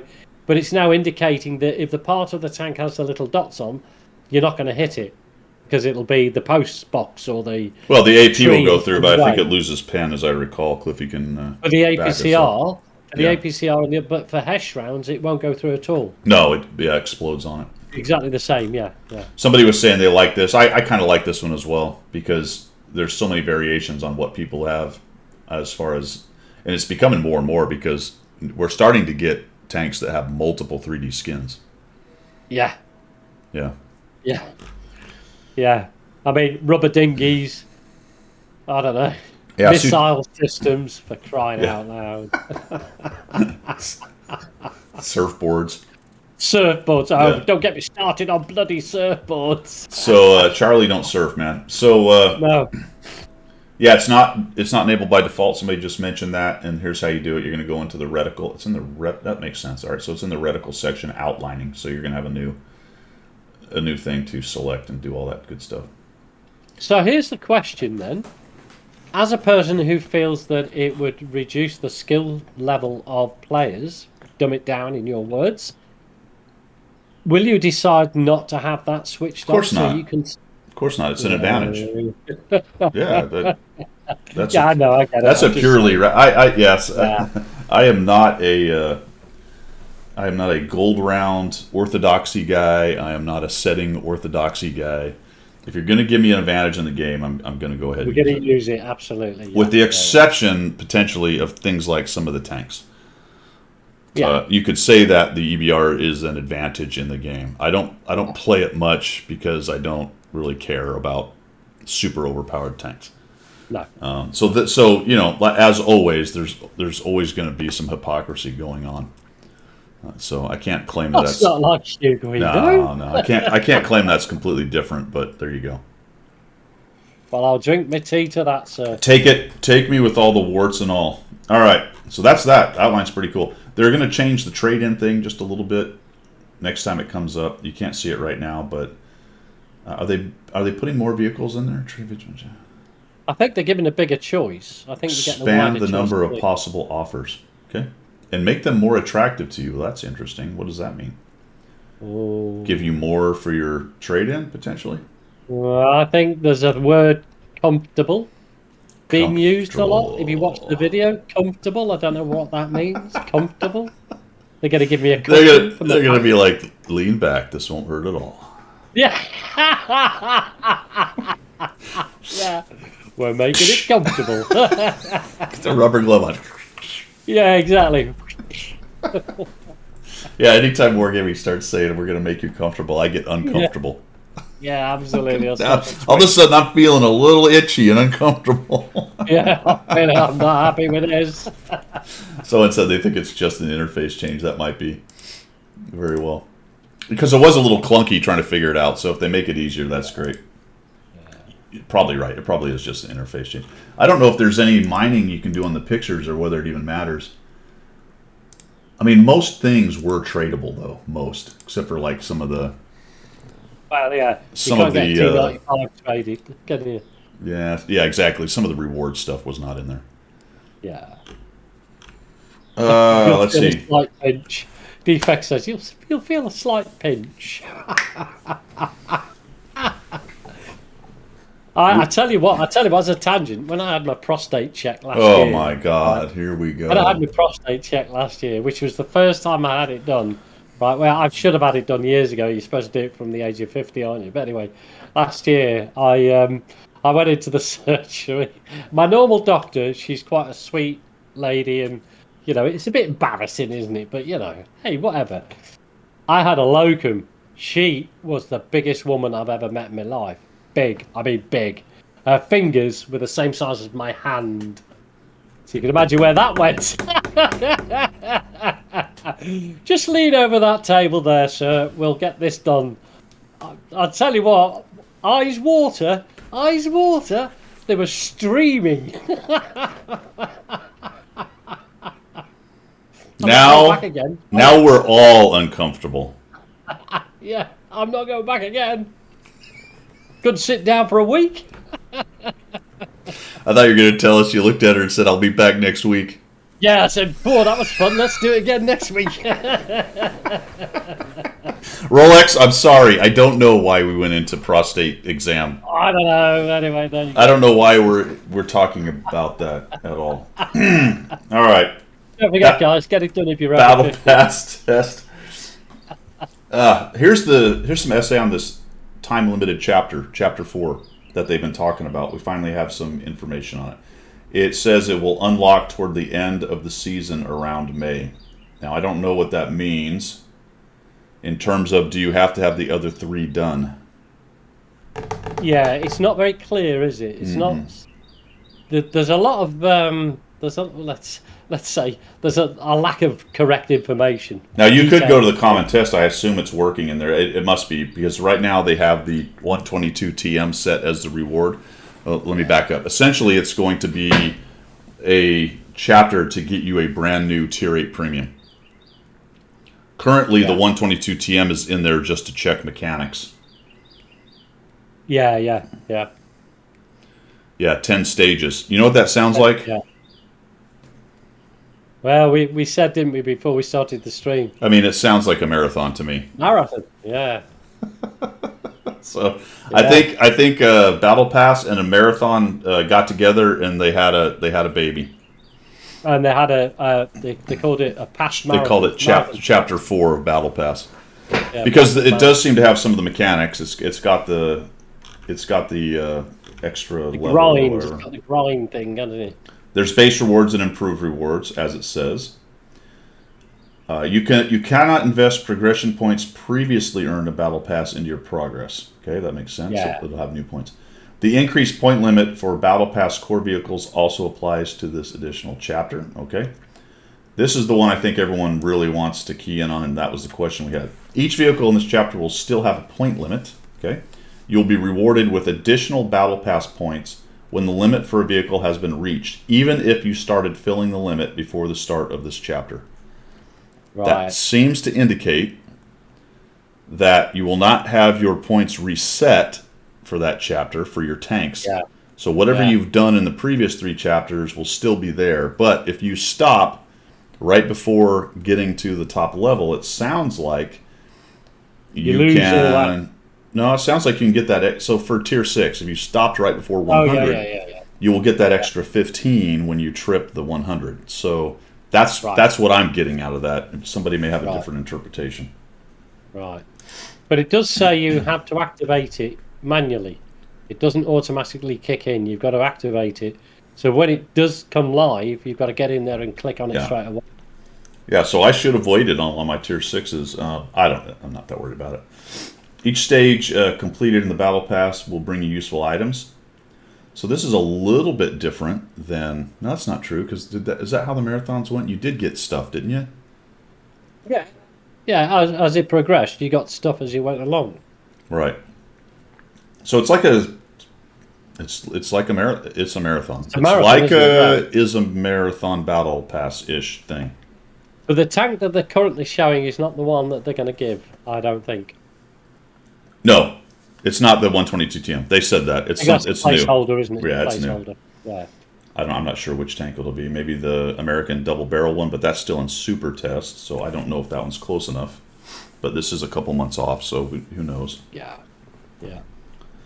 There Can we just is. go back to Battle Pass? Because I think we missed a point. It was actually mentioned in chat. Or you might have mentioned it, I missed it. It's all tier 8 again now. They got rid of the tier 9. What? It's a Battle Pass, not Battle Pass. Frontline is all tier 8? Are you sure? Frontline. Yeah, Frontline has gone back to all tier 8. Oh, wow. They mentioned it in No, chat. that is huge, yeah. Single tier battles, only tier 8. Which is the best thing they've ever done with Frontline, Well. in my opinion. Yeah, that would make a lot of people happy. Yeah. Tier 9, the whole tier 9 thing was just a debacle in my eyes. So, Yeah. yeah. Well, there you go. I missed that. There Good you deal. All right. What else? What else we got going on? Brand new mystery tier 8 will be the reward. There is an improved rewards track, so that mechanic will still be there. And then there's Yeah. a 3D style. Yeah. Excuse me. Yeah. There you go. Another 3D style. I've told you about the 3D styles, haven't I? The only one I like is the FV one. I think it's just the choo-choo train is amazing. The choo-choo I love train. it. Yeah. Yeah, don't like any of the others, but yeah, the choo-choo train does it for me. All right. Somebody mentioned the art of strategy. Who's played it? Anybody? Oh, yeah. Not yet. Yeah, I haven't. I don't have the common test loaded. But the art of strategy is here. It's in common test. This is a kind of combo World of Tanks RTS kind of game, and that is about all I know about it. So I can't really speak to it very well. The gist of it is that you are playing against 7 players. You're running an AI team as the strategist, or you can play as the players. And there's various maps that are involved. There was a list here, I think. Where is it? Oh, that's one thing I want to talk about that I thought was interesting. All right, 1v7. Abbey, Airfield, Cliff, Ghost Town, Mannheim Line, Siegfried, and Steeps. In the 1v, I know it's steps. In 1v1, Airfield, Cliff, Steeps. different maps. No, some of the same maps. Some different, some same. Looks like just less. Airfield, Cliff, these are all the same that are mine. Nope, Mines is not in the 1v7. Paris is not in the 1v7. Okay. So as the strategist, you have these defensive guys, and they have various capabilities. Anti-tank guns, flamethrowers, yada yada. This is interesting right here, to me. The tanks that you can't have as the strategist. Yeah. Because it's all tier 10. It's all tier 10. It's all tier 10. Yeah. So all of the reward tanks are out of the pool.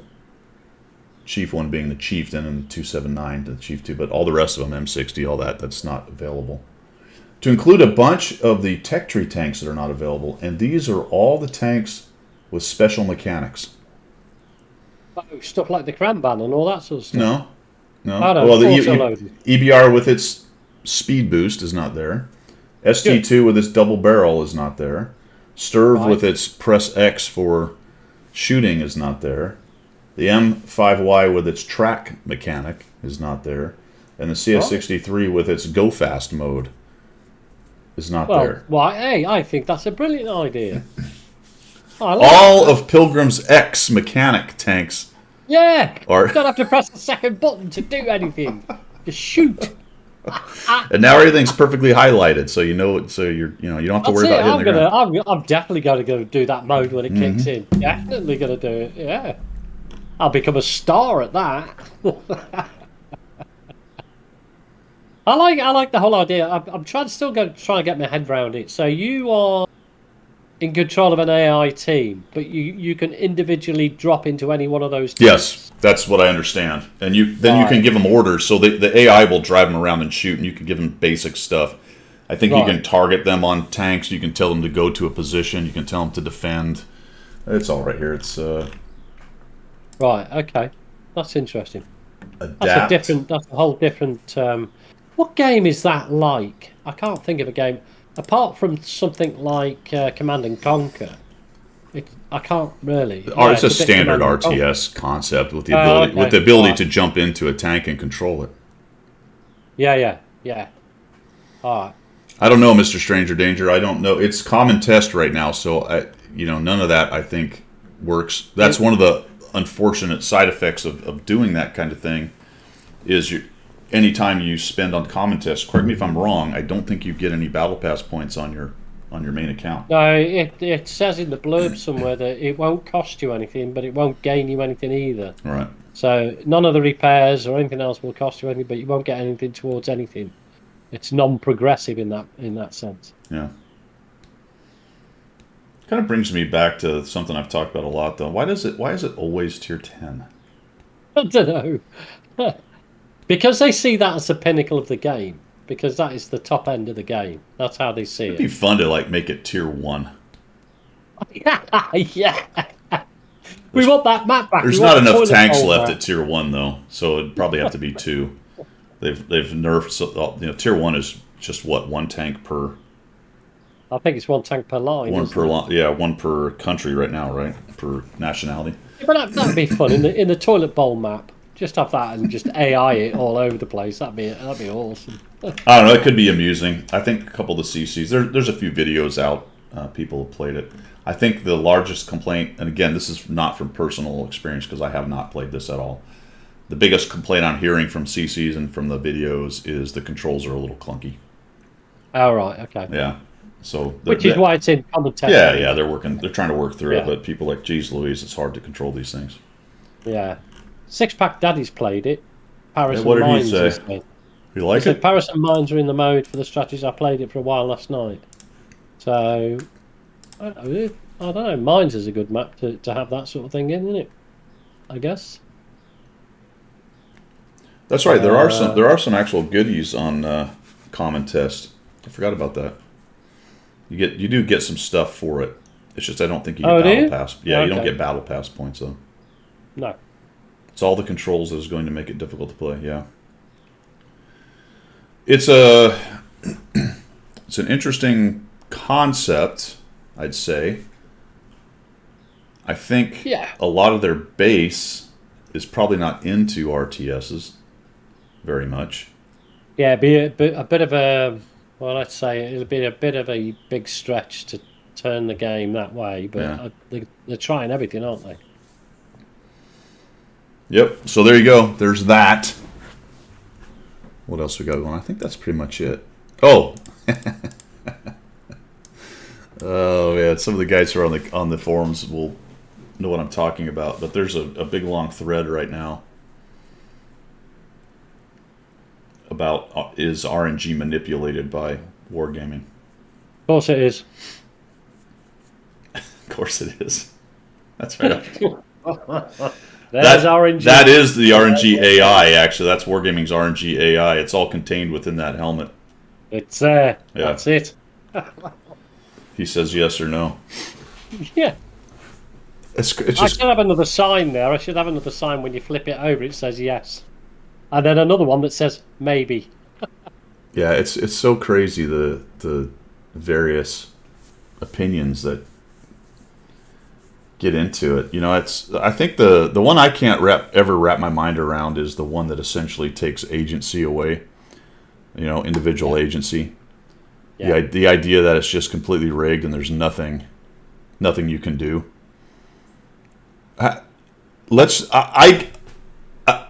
I would not be able to go through life like that. If I believe that I had zero agency in anything, and I'm not necessarily extrapolating that person or those people feel that way in life, but I have to ask the question whether they are, because this seems to be a worldview also tied into this, not just necessarily a view of the game. And I suppose you could feel like you had total agency and everything else, and you just think wargaming is rigging it. But then how do you? Well, do you know what it sounds like to me? What was that film? I can't remember the actor that was in it, but he was living his life, and he found out that his life was actually a TV set. The Truman Show. Yeah, exactly that. I mean, is that the world we're living in with World of Tanks? Is it the Truman Show? I don't think so. Yes, I've read the patent. That doesn't mean they used it. Even if they did use it. So the other part of that, let me define or frame the discussion a little bit more. The other part of the discussion is whether or not the game is rigged against specific people or for specific people.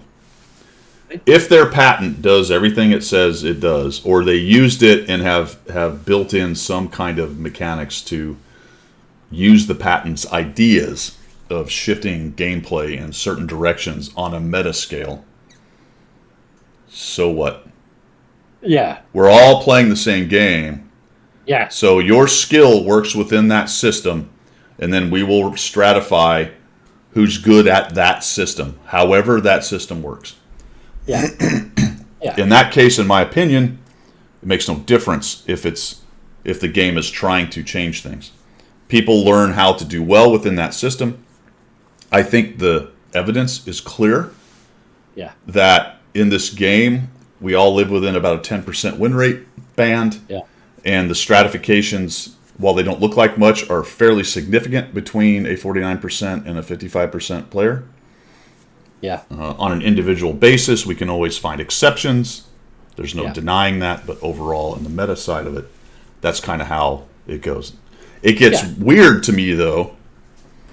See, that's Cliffy. It is real Cliffy. See, this is Stop telling everybody that.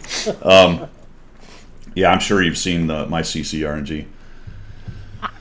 Where it gets weird to me, and then we have this whole agency thing that I'm talking about, is when you start claiming that certain people, i.e. CCRNG, certain people, for whatever reason, never ever really articulated why, get extra RNG, or the game helps them, or the game punishes them for being good or bad, or fat or skinny, or whatever the various reasons are they've come up with, that a game would target an individual, or even a subset of a group.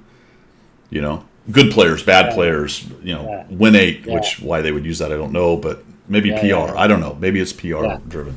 Money. Yeah. It's all about money. It's all about money. It is. Yeah, the thing is 100%. Well, of course, it's a business. It's about money, whatever it is. I mean, however they. Let's retire to the coffee shop.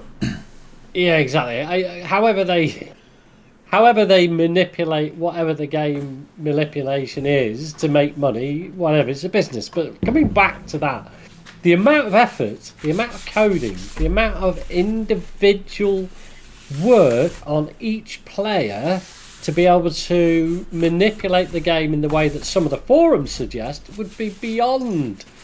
Well, they don't have to. They don't have to. Of course, they could do it. But I always love the argument that, well, it could happen. Well, okay, monkeys could fly out my ass too. Well, exactly that. I mean, we've got pigs that fly past my window every week. You know what I mean? Of course, they manipulate their game to make money. It's so obvious that that's what a business is. Yeah. I mean, at the core, right? You manipulate your business and all of its various intricacies to make some money. No surprise. Exactly that. No surprise. You know, it's a business, isn't it? So what you have your parameters that provide you a set income or a graduated income based on how it goes. That's how business works. You know, you have a projection of your profits for that year, Yeah. and so you put in place the system that produces that profit. Of course you do. But to go down to the point where individuals are given a individual advantage because of who they are, what they are, whatever the skill set is bullshit. Sorry, it is. Yeah.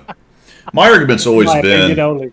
my opinion argument's always been that when you are working in a system that has as many random elements as this one does, Exactly. and in my opinion, again, it's the genius of the game design.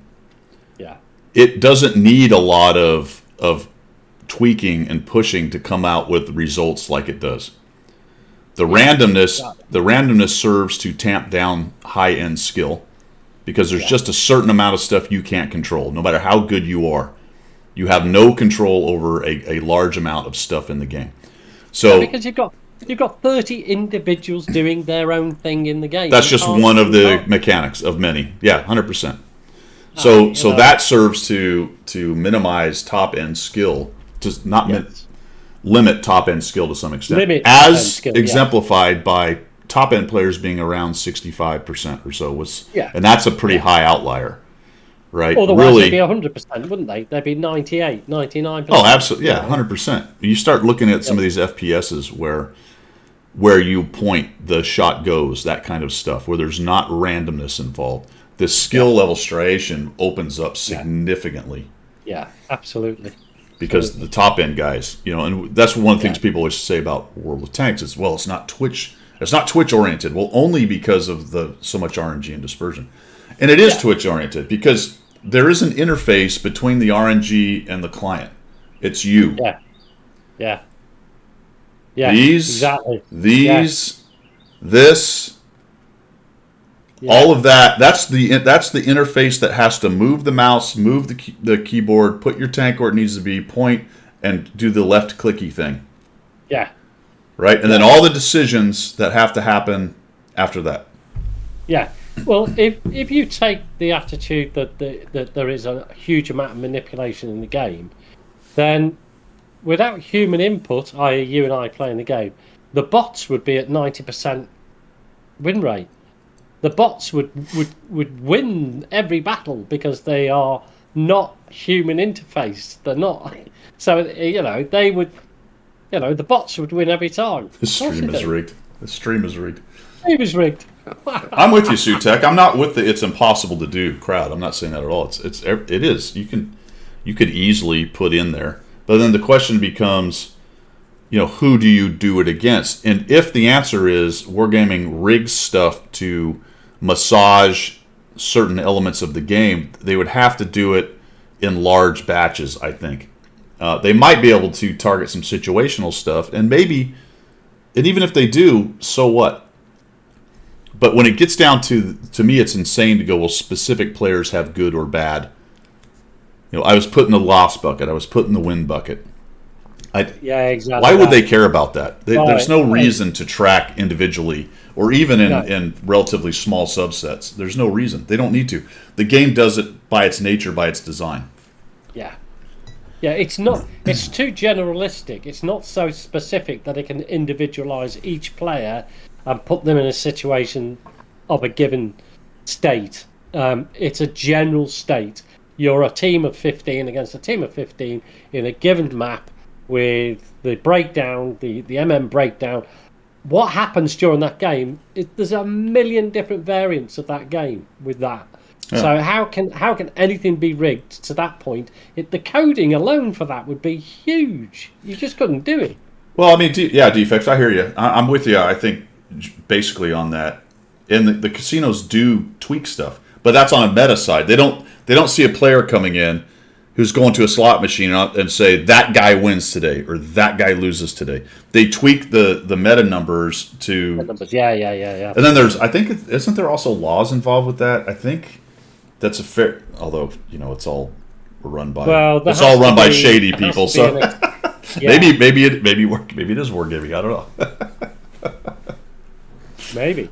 I'll just go back on chat a little bit. I sort of I have a tiny, tiny little bit of what Hisenberg is saying about credit boosters don't affect MM.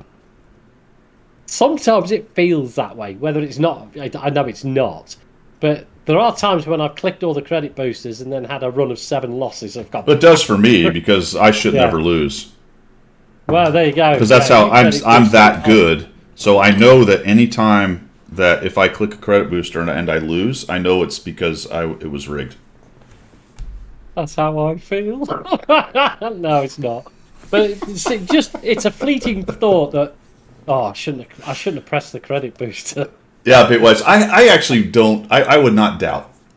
You would have to. You wouldn't have to, but you would want to build. This is a big company, so yes, they need to bring people in. They're going to tweak stuff. They're going to, all the numbers behind the scene are going to change. But I just don't think that if it does target people individually. Nah, I don't think it targets people individually. I don't know. It's just I can't imagine how that works on a player base across the world of 1.2 million. How would you code in that on every server? And so I don't. I mean, if you let's think about this for a second. So you have the metadata. Obviously, they have a lot of data. It's a very very data oriented kind of thing. They want to keep players. They want to massage everything. So then the next question becomes, okay, they do have a monetary reason to do this. That's very powerful. So yes, there's probably some of those elements in the game. The next question becomes like how do they do it? What's the goal? Well, the goal is to keep people. So what do? Well, I don't know. There's so many things in there you could do. You could, do you go, okay, we want to raise some people's win rates or make their day feel better or give them better hit rate. But there's so many things in there. And then you got to ask yourself, based on the skill level of the player, can they even use any of that stuff? Is it even helping them? Like, say you have a really good player, like, well, I'm going to target this guy. He's having a good day. We're going to put him bottom tier. And he continues to have a good day because he's just good. Yeah. Right? Yeah. So I don't know how you control for it that much. And even if you did, everyone's playing the same system, so you still get the striation of skill level. Yes, no, absolutely. I mean, but those sort of theories will never go away because there will always be people who will not accept that A, they need to skill up and get good, or B, they're not going to put the time and effort in to learn the game properly, and for a million other reasons, people are going to go, well, I was rigged, I was cheated out of that game, blah blah blah, and that'll never go away. Unless people are really honest with themselves and go, you know what, I'm not that good at this game. That's why I'm not that case. That's why I'm not winning. Well, and on the other side, Guido, you can be a best player in the world and get rolled over 15-0. Not because of your team. It's just the way it happens sometimes. Right, and you can't do anything about it. So in specific cases, despite all the things that the game may be trying to do, the result may not be what it wanted. No. But then, when you start talking about laws of large numbers, you can actually get bumps in certain directions, but that's in the large meta scale. And I don't think even an individual player would notice it. And I think that's why nobody can find anything like that. If it exists, it's so lost in the noise of everything else. At which point, then I ask myself, and again, I'm not a statistician or anything, but then I kind of ask myself, well, what's the point? If you can't see it, maybe it's just enough. You talk about these guys that do these big, these big scams where they're shaving off 0.0002 cents of things, but once you aggregate all that, it's a lot of money. It could be that situation, but once again, back to the point of we're all playing that same thing. So who cares? Yeah. If it happens, if it's happening, it's happening. It just doesn't matter to the game. Because everybody's affected, not just the individual that's complaining or state. Everybody's affected in the game. See, Cliffy makes another great point, and this is something that's rarely ever talked about as well. On the one hand, on the forums and as we're talking, everyone thinks they are the absolute evilest of geniuses, and they are prying my money out of my dead hands. I can't. There's nothing I can do. I have no agency, and also they're idiots. Yeah. Yeah. Totally incompetent, but they're clever enough to rip me off. Oh, it's a evil genius corporation destroying my gaming life. And you're a bunch of morons. Your website sucks.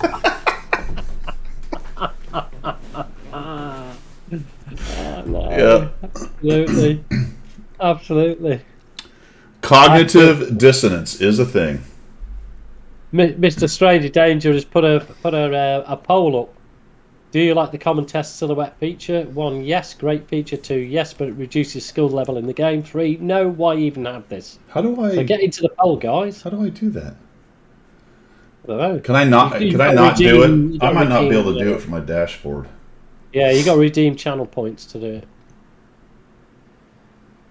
Did it work? Is everybody able to do it? What do you do? Just put a number 1 in or number 2 in, or what do you do? Polls can have 2 Cliffy options. says there's Okay. can only have 2 options. Oh, does that mean? Oh, that means I have to build it, right? Oh dear. Right. I think so. Let me try. I got to go to. This is a good test. See if I can figure this out.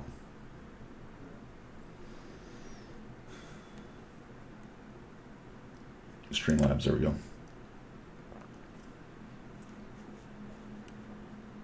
Let's see if I can find it, guys. Oh yeah, yeah. What Mr. Stranger Days asked for the poll because he's Right. Yeah. Trying to find it. Polls. All right, here we go. What 2 do you want then, there, man? Let's edit this. Let me know what he says. The patent is suppressing the poll. Yeah. Do you like the new silhouette? I'll just. Is that a yes or no? And I've spelled silhouette wrong because I can't think of how to spell it. Did I get it right? I did get it right. All right. So we're going to get this. Just yes or no. Does that work for everybody? Specifically for the person who spent the points to do it? Yeah, Mr. Stranger Danger says the answer is yes or no. Add. Oh.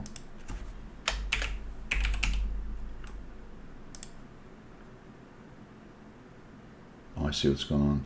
It'll say just, okay, so I just put yes. You need a bacon option. You're right, Randall. We need an option for bacon. Absolutely.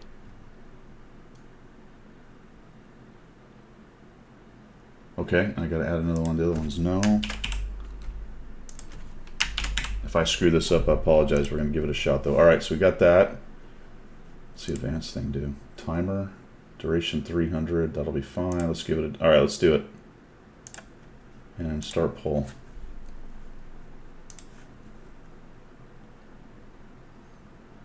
Come on, where is it? Come on, Mr. Poll. Come on, Streamlabs, do your thing. Oh my gosh, what's it doing? Polls can have more than 2 answers? Well, Put a bacon one in then. Could have one that says, "Do you like?" It didn't bacon? show up though, did it? Didn't show up. No, I'm waiting for it. Sometimes Streamlabs is a real pain in the rear. You think? Yeah. I wonder if I have to... I thought it would be automatic and say... It's not coming up though, is it?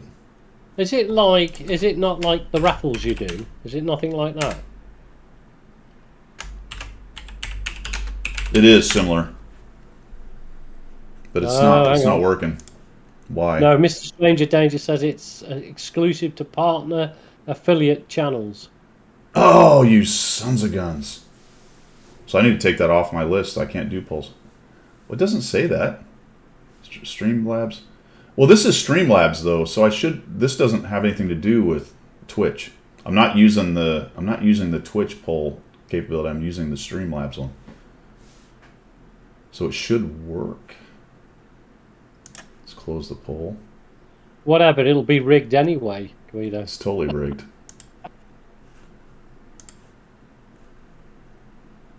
That sucks. Why is it not working? I don't know. I don't know, guys. I'll have to look at that. That's irritating. That's worth looking for another day, though. I don't know why the hell it does stuff like that. View active poll. And it's still timing down even though the poll's Not closed. showing. Yeah. That's so stupid. Just around midnight. Thank you for the sub as I flail on the poll thing. Don't know. 45% win rate on polls. These polls are rigged. They never let me win. They are rigged. They never let me win. Yeah. Daisy wants to stream last night. Yeah.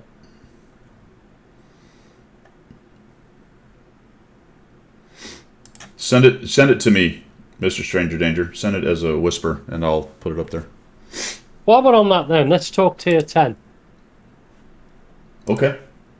If you want, while that's getting worked through, I did a week of tier 10 battles last week. I actually had to go and sit in my shed for about an hour to reflect on my life after doing a week of tier 10s. Yeah. So here's Pilgrim's thoughts on tier 10s. Okay, it's not as bad as I thought it would be actually, but the amount of games that get turned around in the last couple of minutes, if not seconds, is incredible at tier 10. You think you've got the game won, and within a blink of an eye, the whole thing turns upside down on its head. And I mean, absolutely amazing. And some of the skill levels at that tier are incredible. And the number of times, as I say, we were like 3 tanks up and ended up losing in the last minute is unbelievable. It is a fast-paced, quick turnaround type games, tier 10s. Cost-wise, it has cost me. You don't earn credits unless you're very, very good. I didn't earn a penny. I had lost about 6 million, I think, credits over the week. So that was about that. The T95 debacle, not as much these days. This last week I've seen maybe one each side. Definitely a lot of cran bans. And also, and we've said this a million times, especially you only need to make one tiny little mistake and you are shredded. Yeah. Absolutely bang. Yeah. But one of the advantages I've took from playing a week of 10s is that I have learned a whole load of different positional play that I didn't know about before. I've learned that the skill set in playing from distance is a whole new ball game altogether. So you don't need to be face hugging the Type 5 or whatever. There's ways of being on the map that you can be effective that I didn't know before. Yeah. So it's a good experience. Yeah. Risky aggressive play at tier 10 can get you gone even faster than it can at 6 to 8 or so. And the late game thing you were talking about, people are really good at defending when they start to see the scales tip. The more so than other tiers, people will flex to that dug in, fall back. Don't let people get overrun. And when you start, sometimes the timing on when you start to see the advantage being created, it's easy to go way too early at tier 10 and fail in that. Oh, we're winning. Let's just do it, and then and going back to base is a definite figure at tier 10. Yeah, people do it as a matter of course. I mean, well, that's why the I'm feeling an advantage and I go early doesn't work at tier 10 because they do fall back. They don't allow themselves in general as much to be overrun like that. No, and it was a great learning experience. One of the big learning experiences I think in this game is play light tanks. Then I would honestly say one of the other big learning experiences, go and play tier 10s for a week, and just because some of the stuff that you learn, unless you do clan wars or something like that, some of the stuff that you learn, you'll not learn at lower tiers. So it's well worth it, but it does cost you. I will say that I do on occasion notice higher tier players at lower tiers will sometimes be much further back and play much. Yeah. I'm not going to call it necessarily passively because it's not passive as in I'm sitting at a cap, but they're in those spots that tier 10 players use a lot, which tend to be second line kind of support stuff. Yeah. So they can flex forward or flex back as required.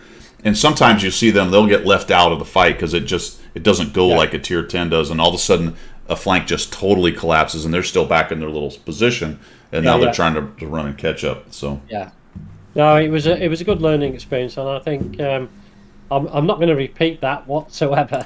But, but yeah, it was well worth it for a week because I was interested in the hype that was coming out of the T95 debacle and all the rest of it. So I was interested to see if that was the case. There were one or two ones, and that's the way it is. But actually, there was more cram bans than there were T95. And I guess that's down to Battle Pass and all the rest of it. But yeah, I think unless you do play Clan Wars, that is a good learning experience if anybody's got the credits to do it. Cron Von is the perfect storm, right? Because it's Battle Pass and it's hold down meta. It's a good tank now. Blah blah blah. Yeah, no, it was interesting. So how are we doing with the chat? With the poll? Yeah, it's still going. It's like 8 minutes. Oh, okay. Yeah, but nobody can see it, so it's really not working at all. just around midnight. Just around midnight has a tactic that works for him. What's that? He just stays in cap. Yeah, they'll eventually come to you. You'll find yourself in the fight sooner or later. Yeah, eventually. I don't know. Now I can't actually make this poll go away. It's gonna run forever. Yeah. Seriously, there's no view active. How do I? Okay, view active poll. Let's close the poll. Okay. Let's cancel. Oh, there it is. That's cancel. Yes, let's get rid of that poll. There. Okay. If I edit, it's very strange. It's a minimum of 2, so you can do 3. That's good to know. Duration.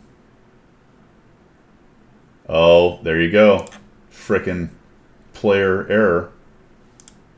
All right, here we go. Let's try this. I think I figured it out. Boom. Oh, is it not going to do it? There was a button for send chat notification, but it didn't do it. Is it? No, I see the chat working.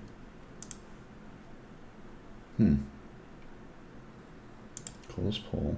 Cancel. Yes. Let's get rid of this thing. We're just going to get rid of this thing completely. We're going to add one. We're going to use the timer. We're going to send a chat. Notify a viewer that their vote has been... Oh, no, that's just notifying a viewer. Never mind. Huh. Is...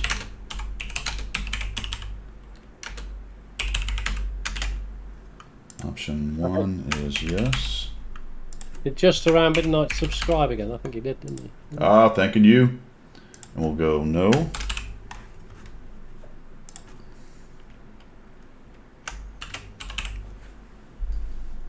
Oh, the exclamation marks are not working. Oh, is that what it is? So it is down. Yeah, Cliffy says it's down. Well, that's a bummer. I see what's going on here. So my other stuff isn't working either, huh? Wonder if it's just mine. Houston, we have a problem. Start poll. It's all broken now. Thanks, Mr. Stranger Danger. Broken. Yeah, right. It's not working. So I wonder, that might be just me. I am logged in, though.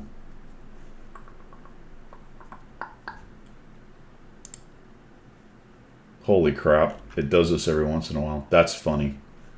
My CloudBot was turned off. Ah, that's what it is. Is it working now? Yeah. It does that once in a while. There it is. Ah, user error.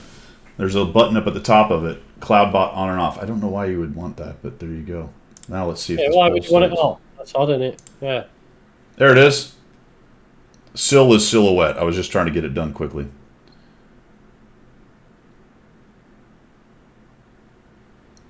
Use, vote, no, yes. Okay, there you go. And is it? Ah, there it is. It's filling up. There you go. We got 4 minutes left.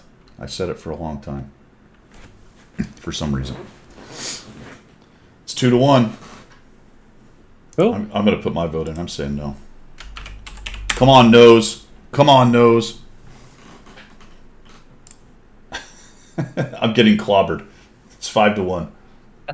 What do I know? What do I know? What do you know? Is the new silhouette where it shows you what the terrain is that good or bad? Yes or no? It's not good or bad. Is it good was the question. Yes or no? Is it good or bad? Yes or no? Yes, it's good or bad. It is good or bad. Depending on your point of view, it's good or bad. I didn't vote correctly. What did I do? Oh, did I put a space on it? Oh, I got to vote. I got to click vote. No. Okay.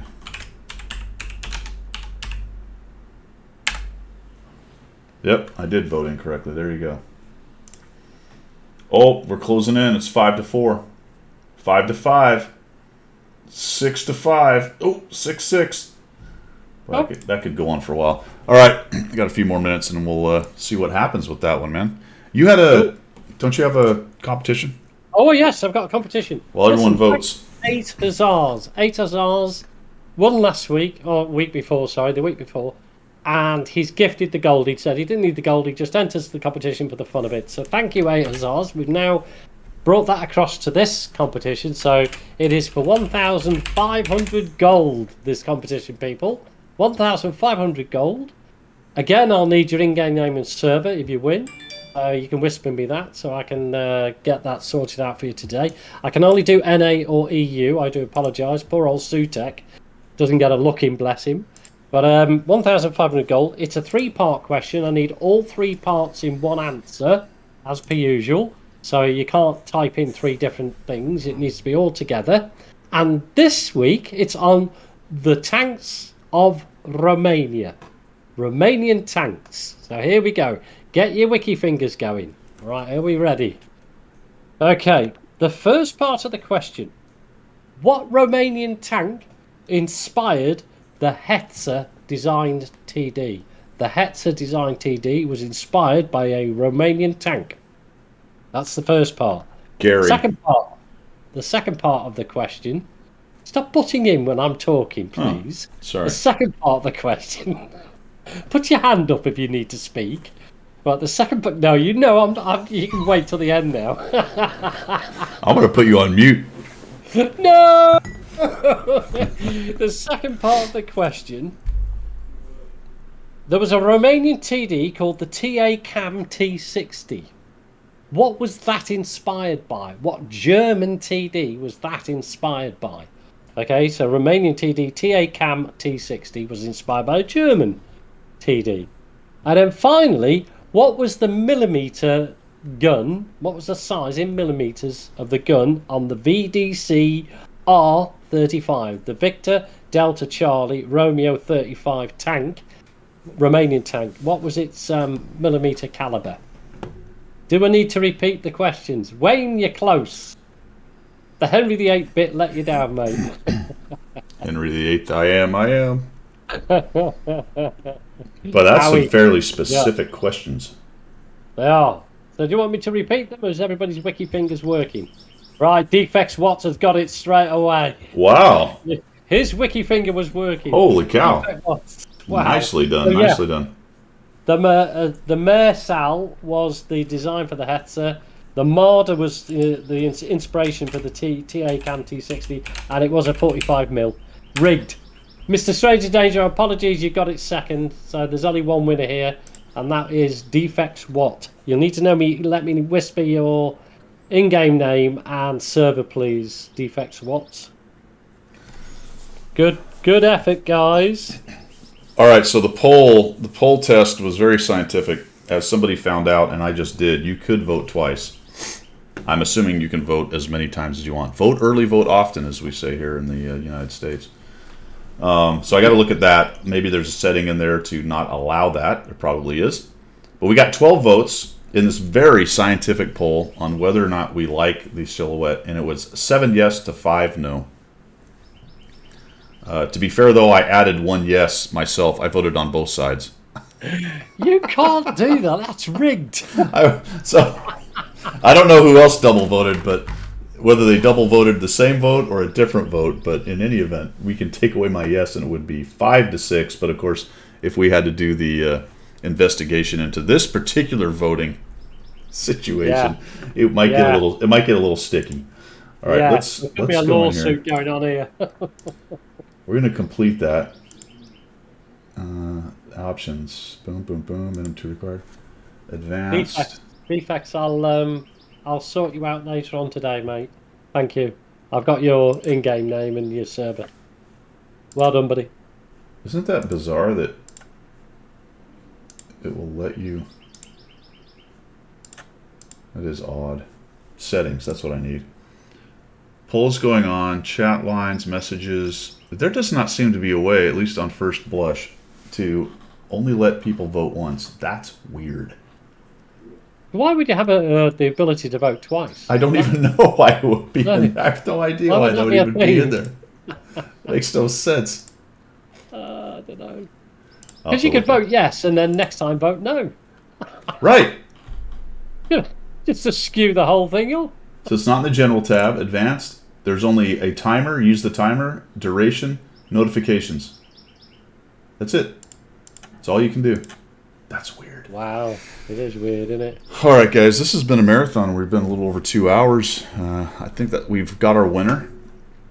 We talked about all kinds of stuff. Hanging chads, exactly. Yeah. I think that's all I've got from the left side Atlantic. Pilgrim, got anything else for the people?